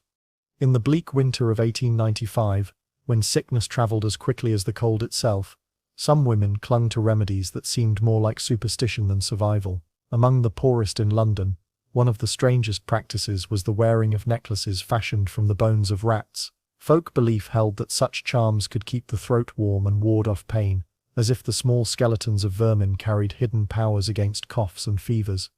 Women threaded the tiny bones with scraps of string, fastening them beneath scarves and shawls, so that they rattled faintly with each step.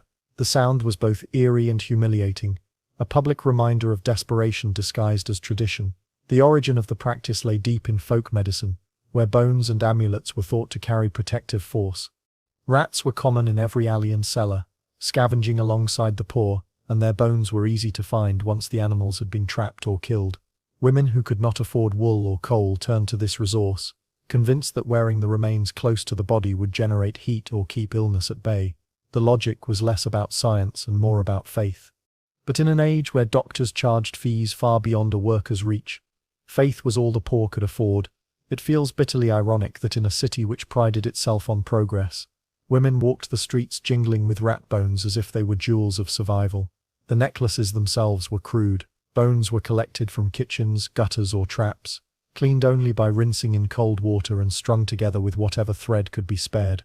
Some women tied them with coarse twine, while others used strips of cloth torn from worn-out garments. The rattling noise betrayed them in crowded markets, where the clicking beneath scarves drew side glances. Still, most people said nothing, for they too carried their own humiliations beneath layers of fabric. Poverty made silence a common courtesy.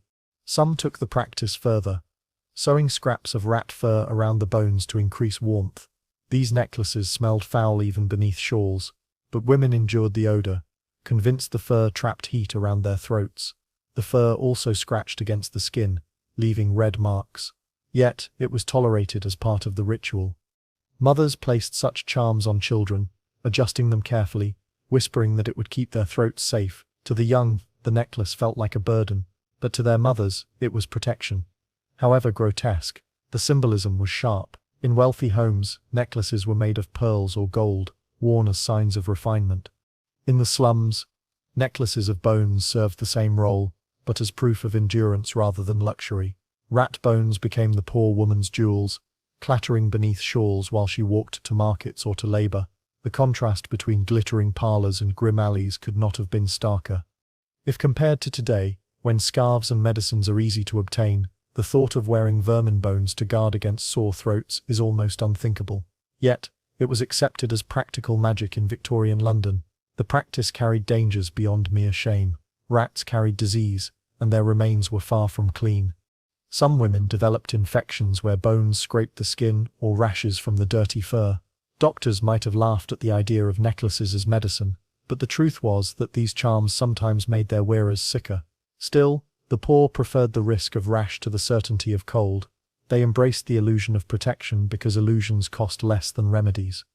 Inside homes, the necklaces became part of a daily ritual. Women hung them by the fire during the day, drying out the fur and bones to reduce odor. At night, they tucked them under shawls before sleep, a faint rattling audible in rooms otherwise filled with coughing and shivering. Children teased one another in whispers, calling them bone chokers, but grew quiet when they too were made to wear them. The necklaces bound families together, in the same way hunger or cold did, through shared humiliation, turned into necessity. The sound of these charms carried through the streets. In the hush of winter evenings, the clacking of bones could be heard beneath layers of wool and rags, echoing faintly like morbid wind chimes. To some, it was a sound of shame, but to those who wore them, it was reassurance, proof that something, however small, stood between their throats and the deadly frost. The noise became part of the city's winter soundscape, mingling with coughing, the clatter of carts, and the calls of vendors. Superstition supported the practice.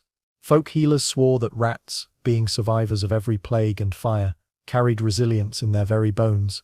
To wear them was to borrow that resilience, to take into one's body the endurance of a creature that thrived where others perished. Women repeated these words to each other, half believing, half hoping, until belief itself became another form of warmth. Faith was the only fuel many could afford. I find it haunting to picture these women clutching their scarves tightly, hiding rattling bones beneath cloth, convincing themselves that vermin could lend them strength.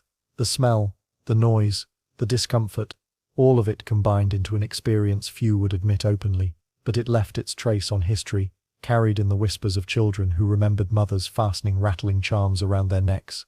It was a tradition not born of culture, but of desperation. Another reminder that survival often makes allies of things once despised.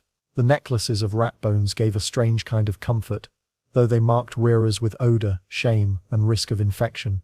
From charms worn at the throat, women turned to rituals even more disturbing, seeking heat in things that connected not only body to warmth, but body to death itself. Their next choice filled rooms with smoke that carried memories no one dared speak aloud. The winter of 1895 was cruel enough to push women into rituals that blurred the line between survival and madness. Among the strangest of these was the burning of human hair, often taken from the dead, and inhaling its acrid smoke as though it carried warmth from another world. In cramped tenements and dark attics, women lit strands of hair over small flames, letting the pungent fumes curl into their lungs. They believed the smoke carried not only heat, but also the life force of the person who had once worn it. Some burned the hair of their children who had passed, others the hair of husbands, as if breathing in the smoke bound the living to the dead, and gave strength against the cold.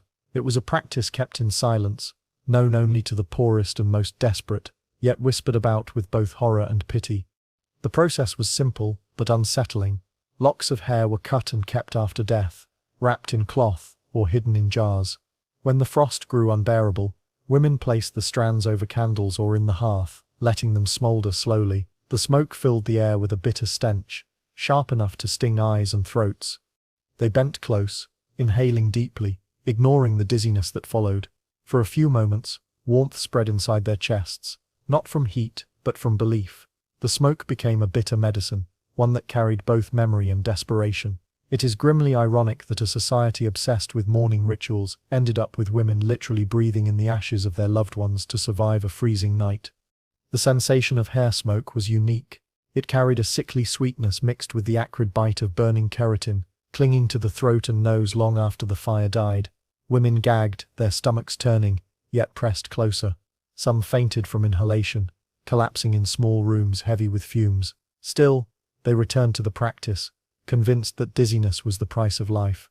To them, every breath was a link to survival, even if it meant poisoning themselves with fumes no doctor would ever condone. Superstition gave the ritual power. Hair was seen as the most personal remnant of the human body, the part that lingered longest after death. To burn it was to release its essence.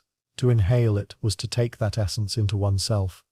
Women believed that the smoke carried strength, that it closed the gap between flesh and spirit. Inhaling their child's hair was like holding them again, letting the warmth of their memory seep into the body. For widows it meant clinging to husbands lost to sickness or workhouse graves, feeling their presence in the only form left. The secrecy of the practice was absolute. No one admitted it openly, for the shame was too heavy. Burning the hair of the dead crossed boundaries of both respect and faith, yet in private, behind locked doors, women bent over smoking strands while children watched with wide eyes. Neighbors smelled the sharp stench drifting through the walls, yet said nothing. Everyone carried their own desperate rituals. To expose one was to expose them all. Poverty demanded silence as much as it demanded survival. The risks were clear. Inhaling thick smoke brought coughing fits, nosebleeds and fainting. Some women damaged their lungs permanently. Their bodies weakened, not by frost, but by fumes. Doctors encountered patients with inflamed throats and burning eyes, but few could trace the cause. Women lied, speaking only of cold and coughs. To confess the truth would be to admit to desecration, to say aloud that they had burned the hair of their loved ones and sucked in the smoke like beggars of warmth. If compared with today, when inhalers and medicine are prescribed for illness, the thought of women leaning over burning hair to breathe in the essence of the dead feels more like horror than history. Yet, it was real. The practice also carried a ritualistic weight. Women did not simply burn hair, they treated it like a rite. Some whispered prayers as they inhaled. Others held hands with children while smoke curled around them. The act was not only physical but spiritual, a mixture of survival and mourning. To inhale was to grieve and to endure at the same time, binding two needs into one act. The contradiction was painful, but in Victorian poverty, contradiction was ordinary. Children grew up with the memory of these nights. They recalled the sting in their eyes, the bitter smoke coating their tongues, and the sight of their mothers crouched over tiny fires. Some were told the smoke would make them strong, others that it was a secret between family and spirits. Many carried those memories silently, never daring to repeat them, yet unable to forget. It was survival written not in food or fire, but in fumes of grief. The economy of death made the practice possible. Undertakers sometimes sold hair of the dead, shaved before burial. Workhouses disposed of bodies without ceremony, leaving scraps behind for those willing to take them. Women who could not afford to keep their loved one's hair sometimes purchased strands from strangers, convincing themselves that any smoke would suffice. The market for death was quiet but alive, another shadow in a city already thick with secrets.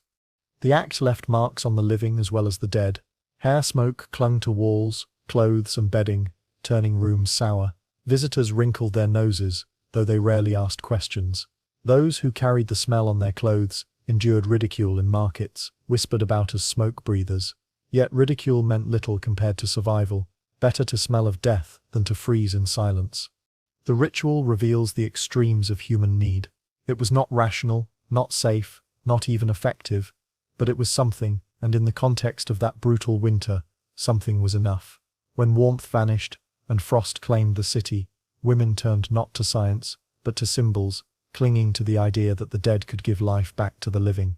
I cannot help but shudder at the thought of widows inhaling the smoke of their husband's hair, convincing themselves that every burning strand was a breath of protection against the cold. The smoke of burning hair gave women a sense of heat and connection, but it left behind sickness, shame, and homes filled with a stench of decay. From those hidden rituals, survival moved back to the walls of tenements where women pressed their bodies against stone to steal warmth, not from spirits but from neighbors. What they did next revealed that in London's frozen alleys, even silence and thin walls became tools of endurance. The homes of Victorian London were built close together, their walls so thin that sound and warmth alike could pass through them. For poor families, this closeness was not simply an architectural feature, but a lifeline. Women often placed their beds against the shared wall with a neighbor, hoping to catch the faint heat that seeped through the bricks when the other side lit a fire. In houses where fuel was scarce, the glow of someone else's hearth became a borrowed comfort. It was not warmth of their own, but in a city where frost stiffened blankets and turned breath into mist, even this tiny gift could make the difference between shivering and sleeping. The arrangement of furniture reflected desperation more than design. Beds were dragged across rough floors until they pressed against cold walls. Mothers pushed their children close to the bricks, whispering that the stones might hold some of the neighbor's fire. They listened for creaks and footsteps on the other side, waiting for the telltale sounds of logs being placed in a grate. The faintest rise in temperature was seized upon, blankets pulled tighter, bodies huddled together, as if clinging not only to each other, but to strangers they would never see.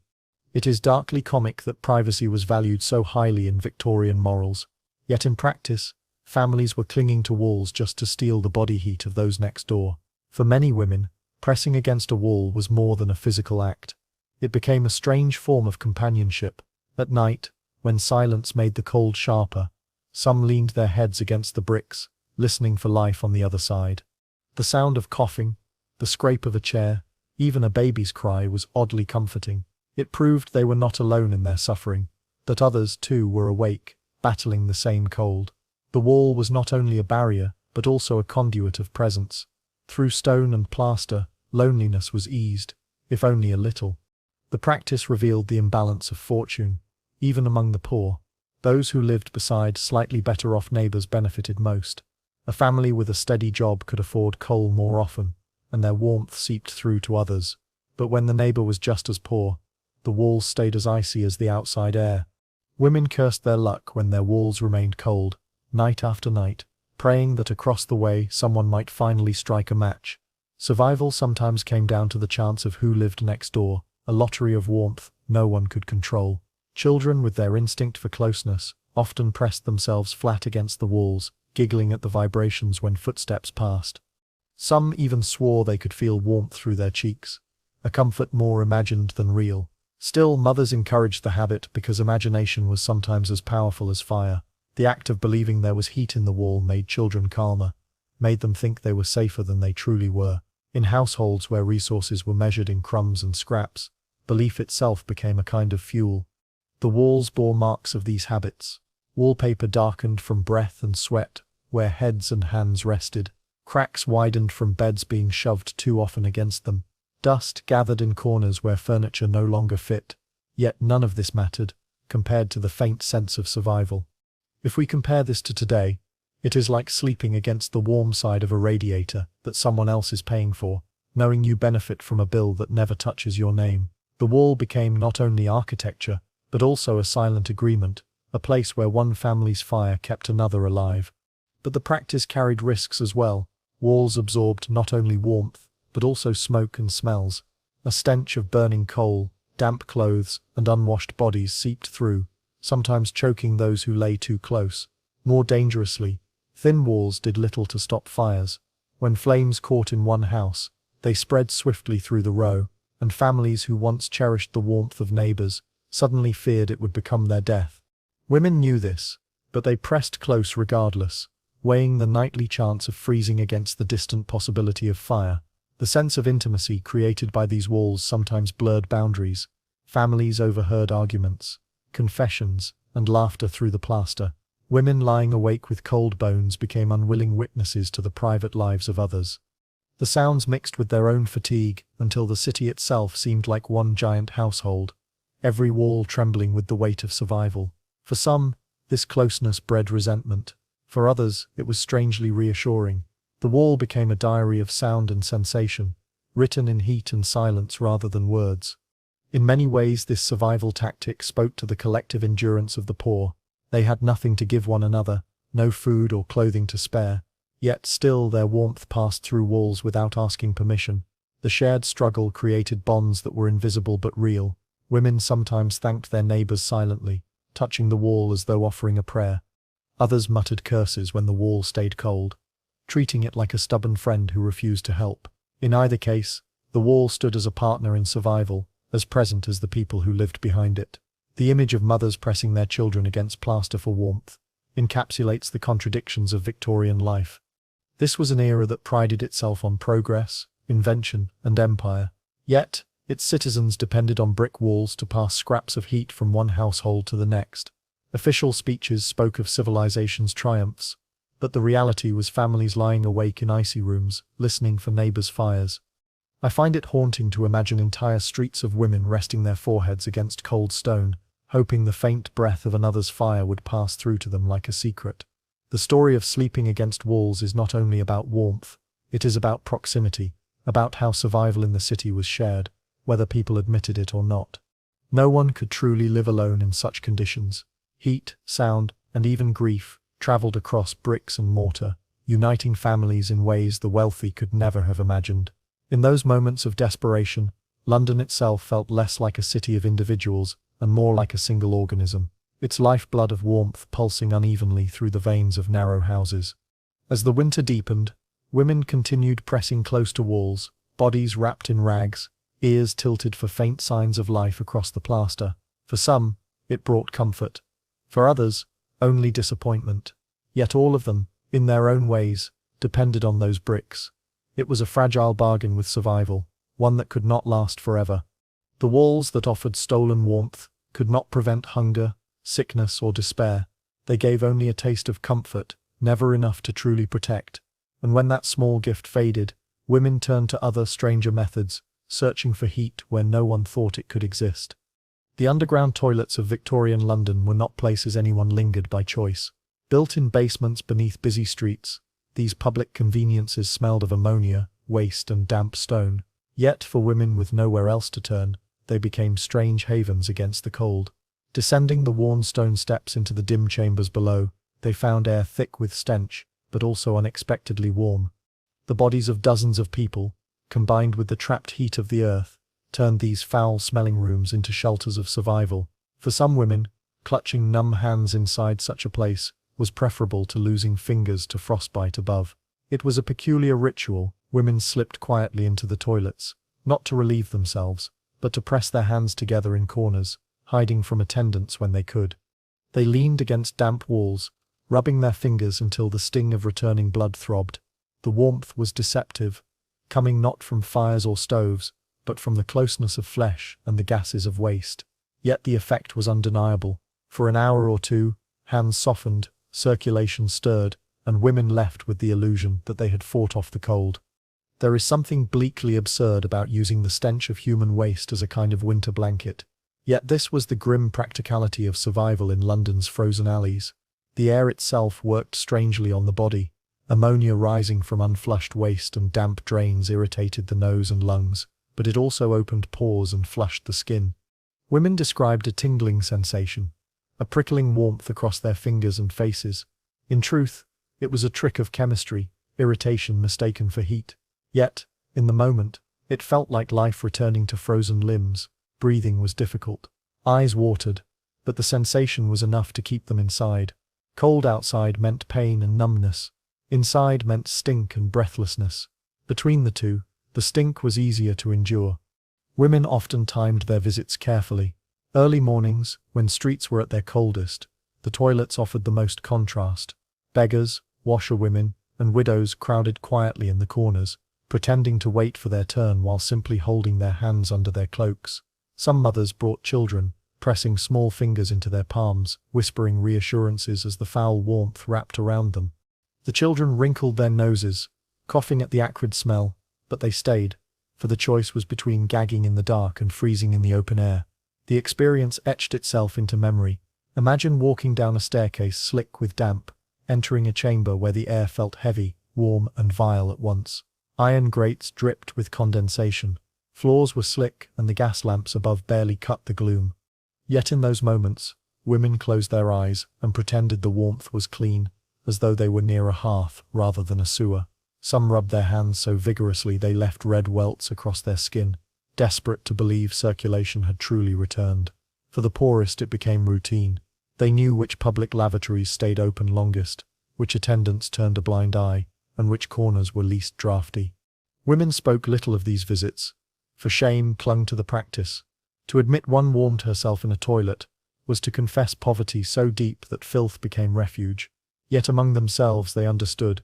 Everyone in those spaces shared the same desperation. In the hush between coughs and retching there was a kind of solidarity, even if unspoken. The irony was brutal. Above ground, respectable society walked by disgusted at the very thought of the underground privies, while below women clung to them as life-saving chambers. The same city that built great cathedrals and iron bridges also left its poor to warm themselves in places meant for excrement. If compared with today, it would be like people choosing to sit in the exhaust-filled tunnels of a subway station, rather than risk freezing on the street. It sounds appalling, but it was survival dressed in decay. Risks piled upon risks. Prolonged exposure to the fumes left throats raw, lungs aching and eyes burning.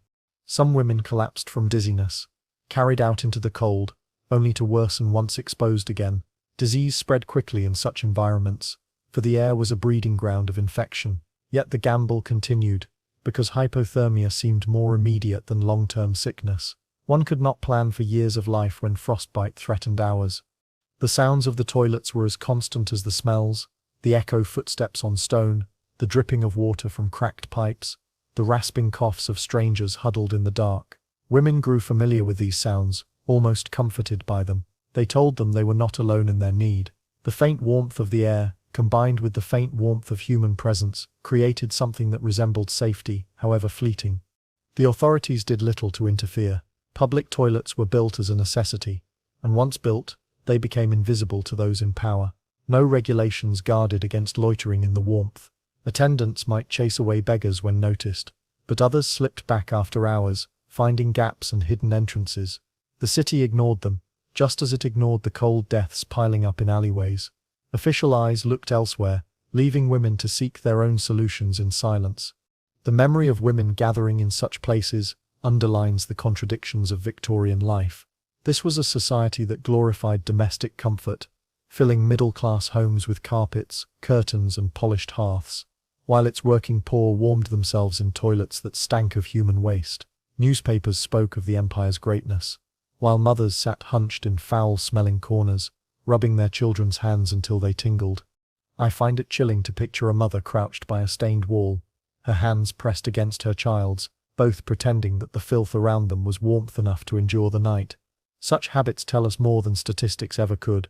They reveal how survival was crafted out of whatever the city provided, no matter how degrading. Women were not fooled into thinking this was comfort. They knew it was filth, knew it was shameful, but they also knew that dead fingers could not work or feed a child.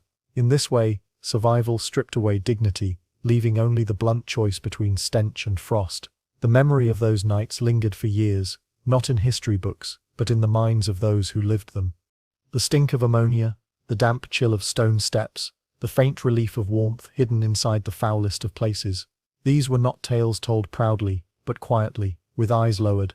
They formed part of the hidden survival culture that kept women alive in the cruelest winters. A culture unrecorded, but unforgettable. The underground toilet, with all its filth and foulness, gave women temporary refuge from frost. Yet once they emerged into the open air, the chill struck them anew, harsher for the contrast. They carried the stink with them, clinging to clothes and hair, announcing silently where they had been, and so they returned again and again, knowing the shame would cling as much as the smell, but accepting both as the cost of staying alive. When even filth became warmth, survival had reached its lowest rung, yet beyond the stink of ammonia and the cramped underground walls, women still sought stranger methods of staving off death, methods that made even the toilet seem ordinary by comparison. The cold of Victorian London crept into every corner of daily life, slipping under doors, through broken panes, and across the thin floors of working-class homes. Firewood was costly, coal even more so, and many nights ended with women and children huddled beneath blankets too thin to keep the chill at bay. Out of this struggle for warmth, animals became companions, not only of affection, but of survival.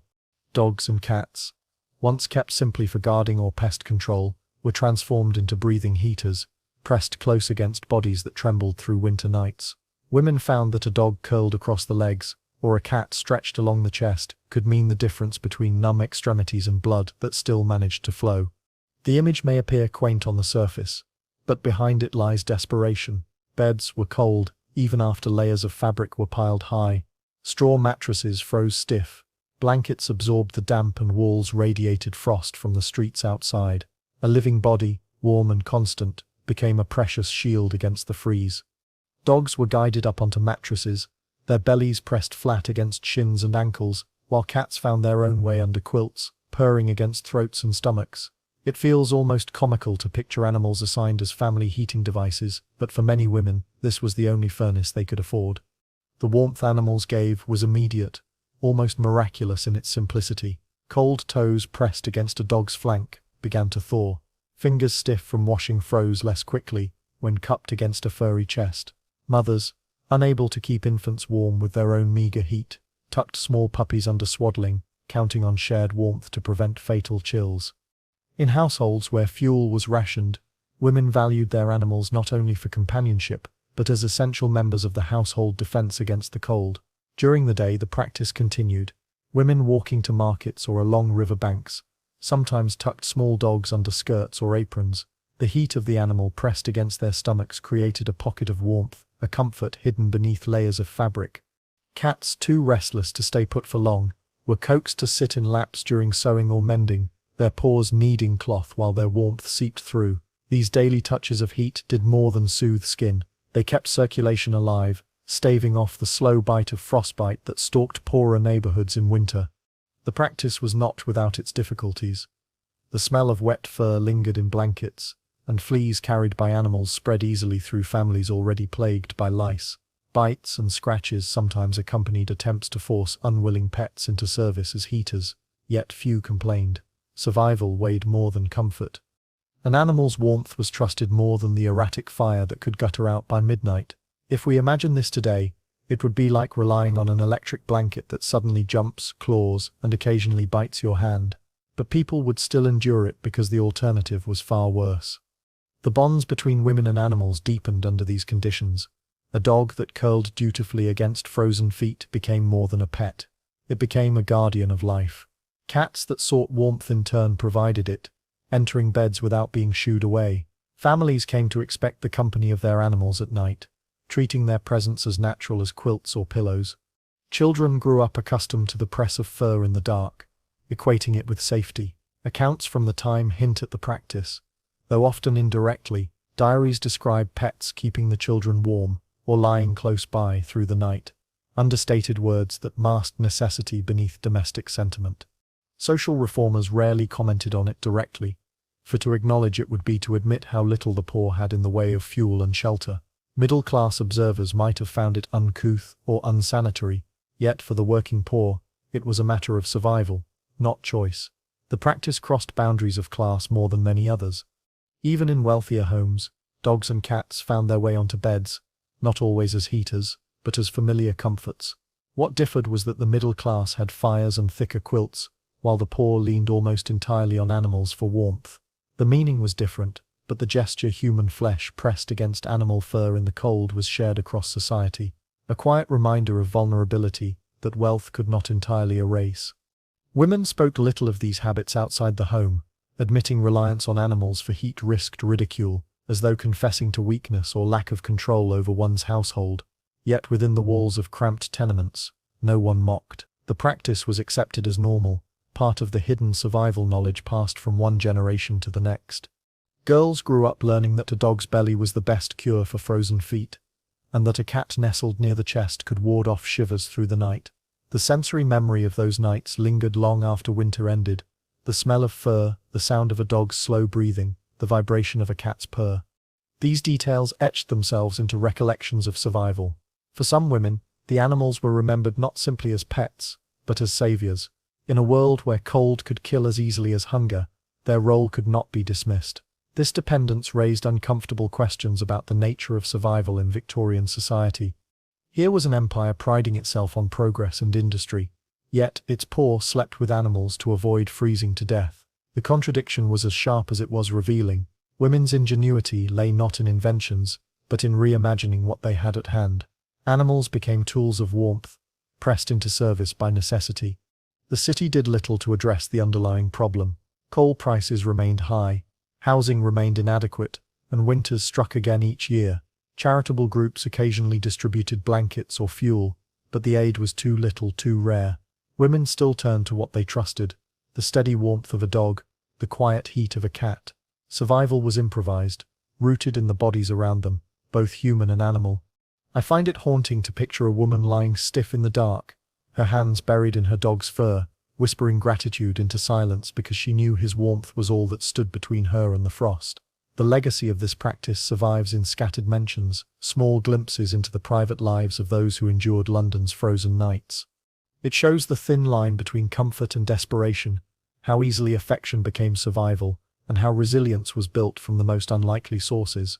It also reveals a shared vulnerability that linked human beings with the creatures they sheltered, a reminder that in the face of nature's indifference, warmth was warmth, no matter its source.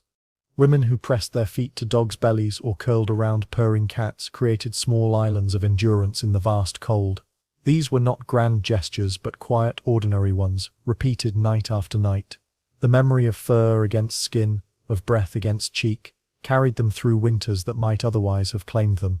The use of animals as heaters may appear humble, even laughable, but to those who lived it, it was serious and essential. It turned pets into lifelines, blurred the line between affection and necessity, and ensured survival in an unforgiving city.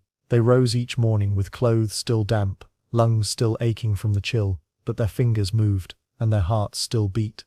For that they owed much to the dogs and cats, pressed close against them through the long frozen hours. And yet even this intimate solution could not shield them from the darker strategies women turned to when warmth remained out of reach.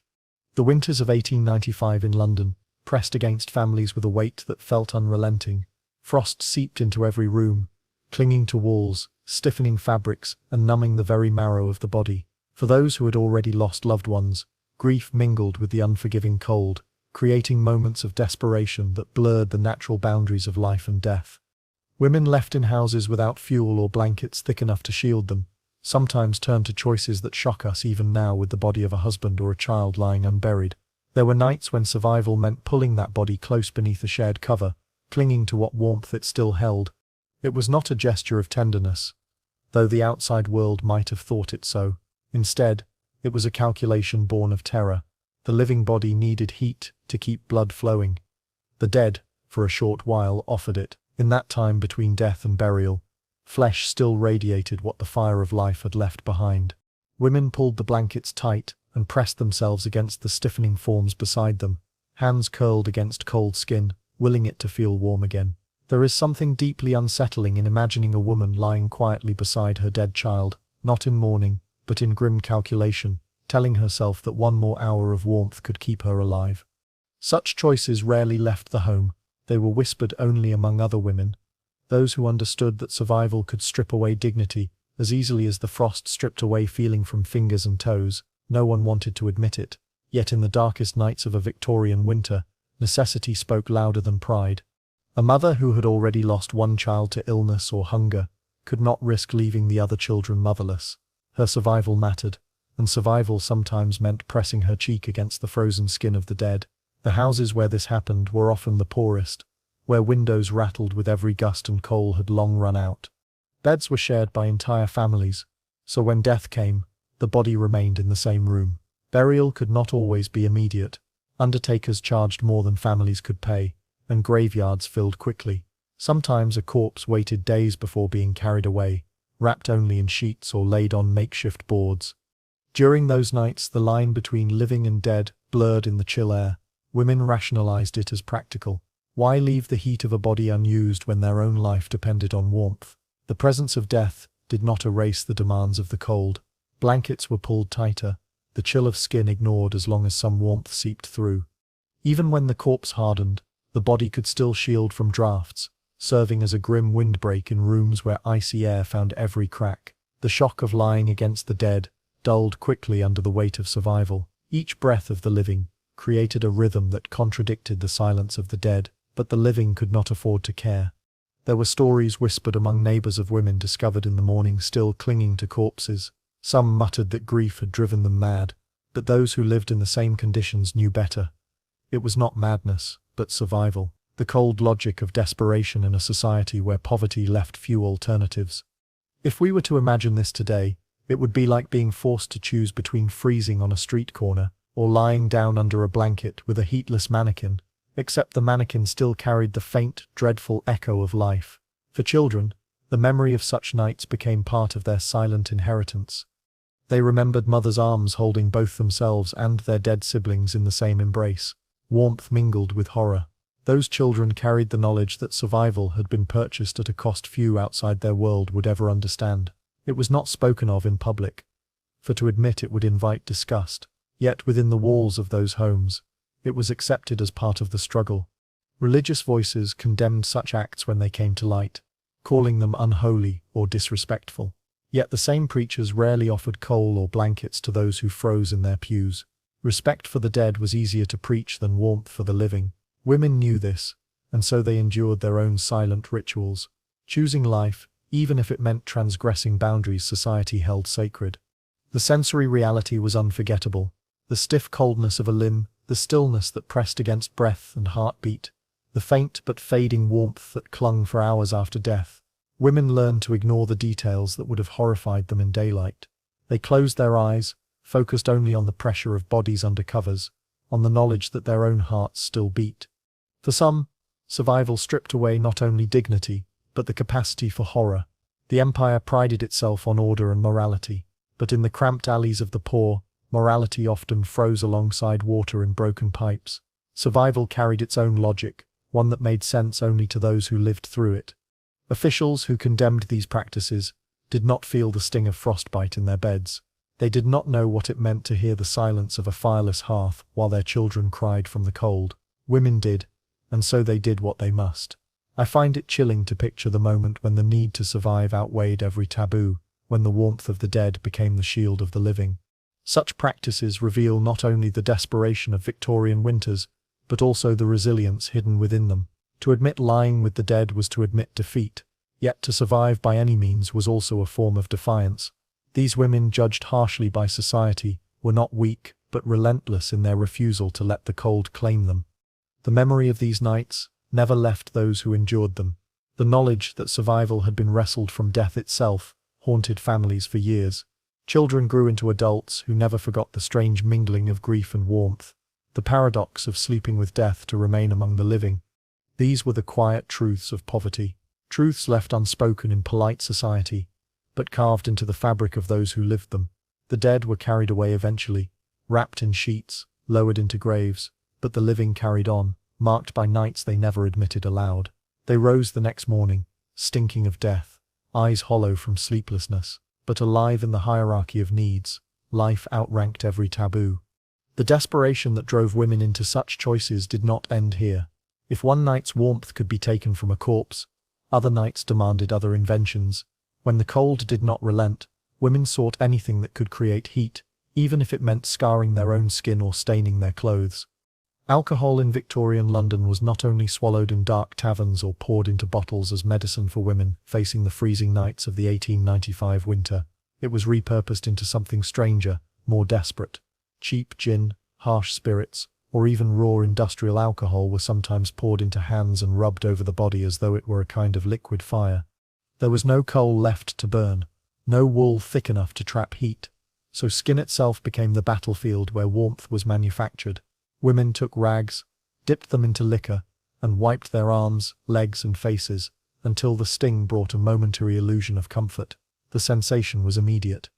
Alcohol evaporated quickly, and with evaporation came a prickling, burning rush that women mistook for heat. Skin reddened, pores tightened, and the body felt as if blood had been coaxed closer to the surface.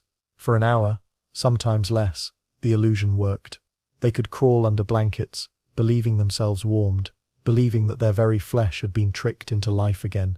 It is almost ridiculous to think of women bathing in gin, as though it were central heating. Yet this was how poverty twisted ordinary substances into survival tools. The practice was dangerous, but so was freezing. Alcohol stripped oils from the skin, leaving it dry and cracked after repeated use. The burning sensation that felt like warmth was nothing more than irritation, a warning of damage rather than safety.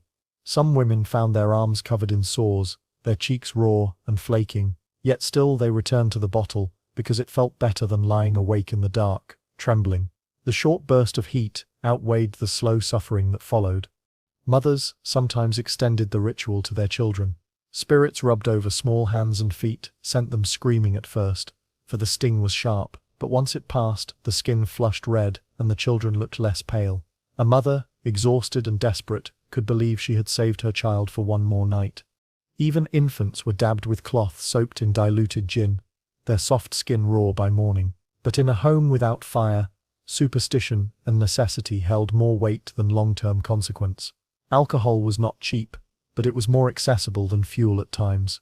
Taverns sold the harshest spirits for pennies, and some women bought not to drink, but to rub onto the body later.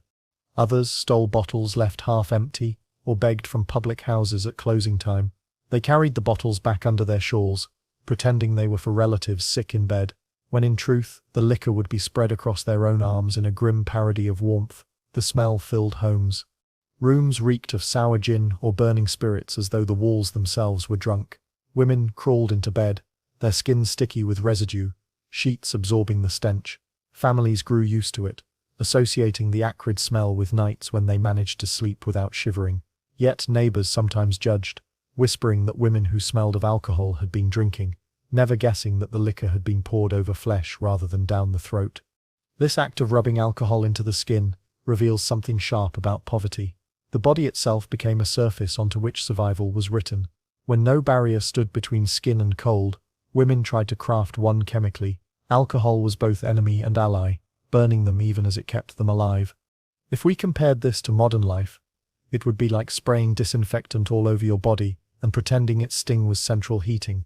It is absurd, dangerous, and yet somehow logical when the alternative is death. The effects on health were lasting.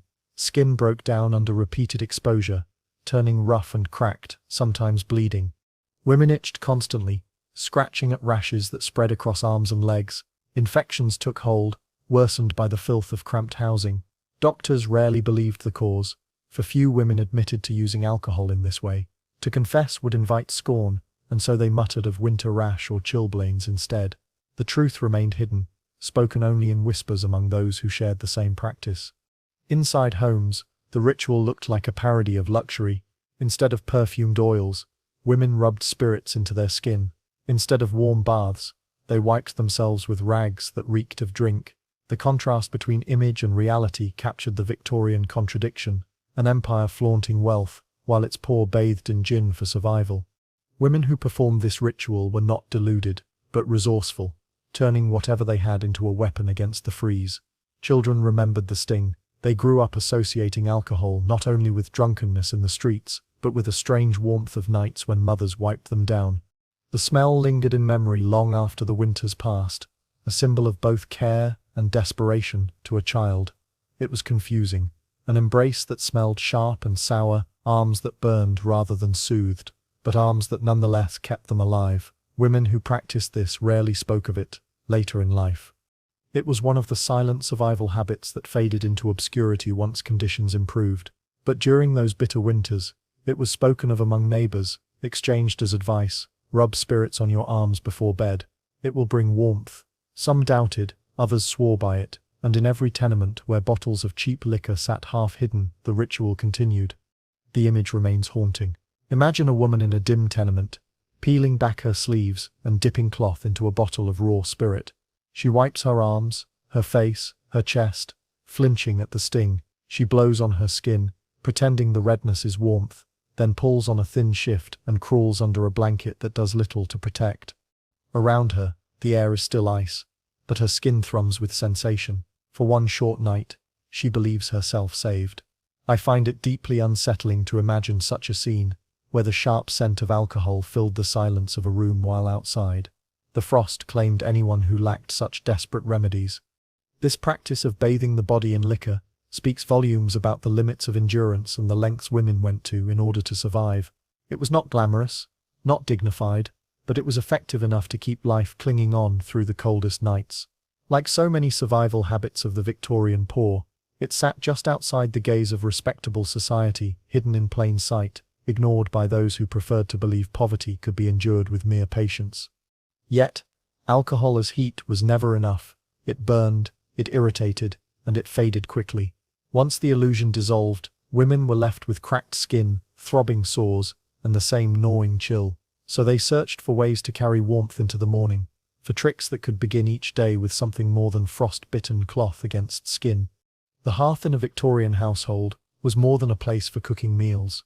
For the poor, it was the single center of warmth in a room otherwise defined by cold air, damp floors, and drafts sneaking through every crack. When the fire burned out at night, the ashes and embers remained, radiating a faint heat beneath their grey surface. Women, seeking any advantage against the brutal winters of 1895, began to treat this dying warmth as a resource to be carefully stored. One peculiar but widespread habit was burying undergarments beneath the warm ashes of the hearth, leaving them overnight to absorb the heat. By morning, when frost clung to windows and their breath fogged the air indoors, slipping on garments that had rested in ash offered what felt like a rare luxury. This practice seems strange now, but to the women who lived it, it was both practical and necessary. Clothes hung overnight in cold rooms grew stiff, damp, and icy to the touch. Putting them on first thing in the morning was painful, as though pressing ice directly against skin. By hiding under clothes in ash, women found a way to make the start of their day less unbearable. They reached into the hearth before sunrise, pulled out bundles of fabric, shook off the soot, and dressed quickly before the warmth faded. For a fleeting moment, heat clung to their skin, a reminder that comfort had not entirely vanished from the world. It feels almost comic to imagine underwear treated like a baked potato pulled from the coals. Yet this was one of the more ingenious tricks of survival in London's frozen homes. The ashes themselves were not clean. They carried fragments of burnt wood, coal dust, and stray embers that had not completely died. Undergarments buried there often came out stained, speckled with grey, or marked by faint burns. Some women wore them proudly anyway, telling themselves that ash marks were a small price to pay for warmth. Others tried to clean the cloth after use, though soap and water were in short supply, leaving garments permanently smudged with soot. In neighbourhoods where appearance mattered little, the comfort of heated cloth outweighed the shame of dirty seams. The method was not without risks. Occasionally embers hidden deep in the ash stayed hot enough to scorch fabric. Women who dressed in a hurry found themselves burned by the faint glow of coal clinging to their undergarments. Small blisters formed on thighs, hips, or chests where fabric pressed too closely. Children cried when their mothers dressed them in garments still carrying sparks. Yet the ritual continued. Burns healed eventually while frostbite could cripple or kill. It was another calculation of survival where injury was tolerated because the alternative was worse. The sensory experience of the practice was mixed. The first touch of warm fabric against icy skin was blissful, almost intoxicating after nights spent shivering. Yet with it came the smell of soot and the gritty texture of ash, clinging to threads. Some women rubbed their skin raw, trying to brush the residue away, while others ignored it entirely. Grateful for even 10 minutes of heat in crowded tenements, the smell of ash-stained clothes blended with smoke, sweat, and dampness, creating an atmosphere that clung to every breath. For mothers, this small ritual became an act of love. They stayed up after cooking, waiting until the fire died down enough to tuck children's garments into the cooling ashes. In the morning, they retrieved them before waking the little ones, wanting the first shock of the day to be softened by warmth. Children sometimes laughed, wriggling into heated shirts or stockings, enjoying the novelty of clothing that seemed alive with fire.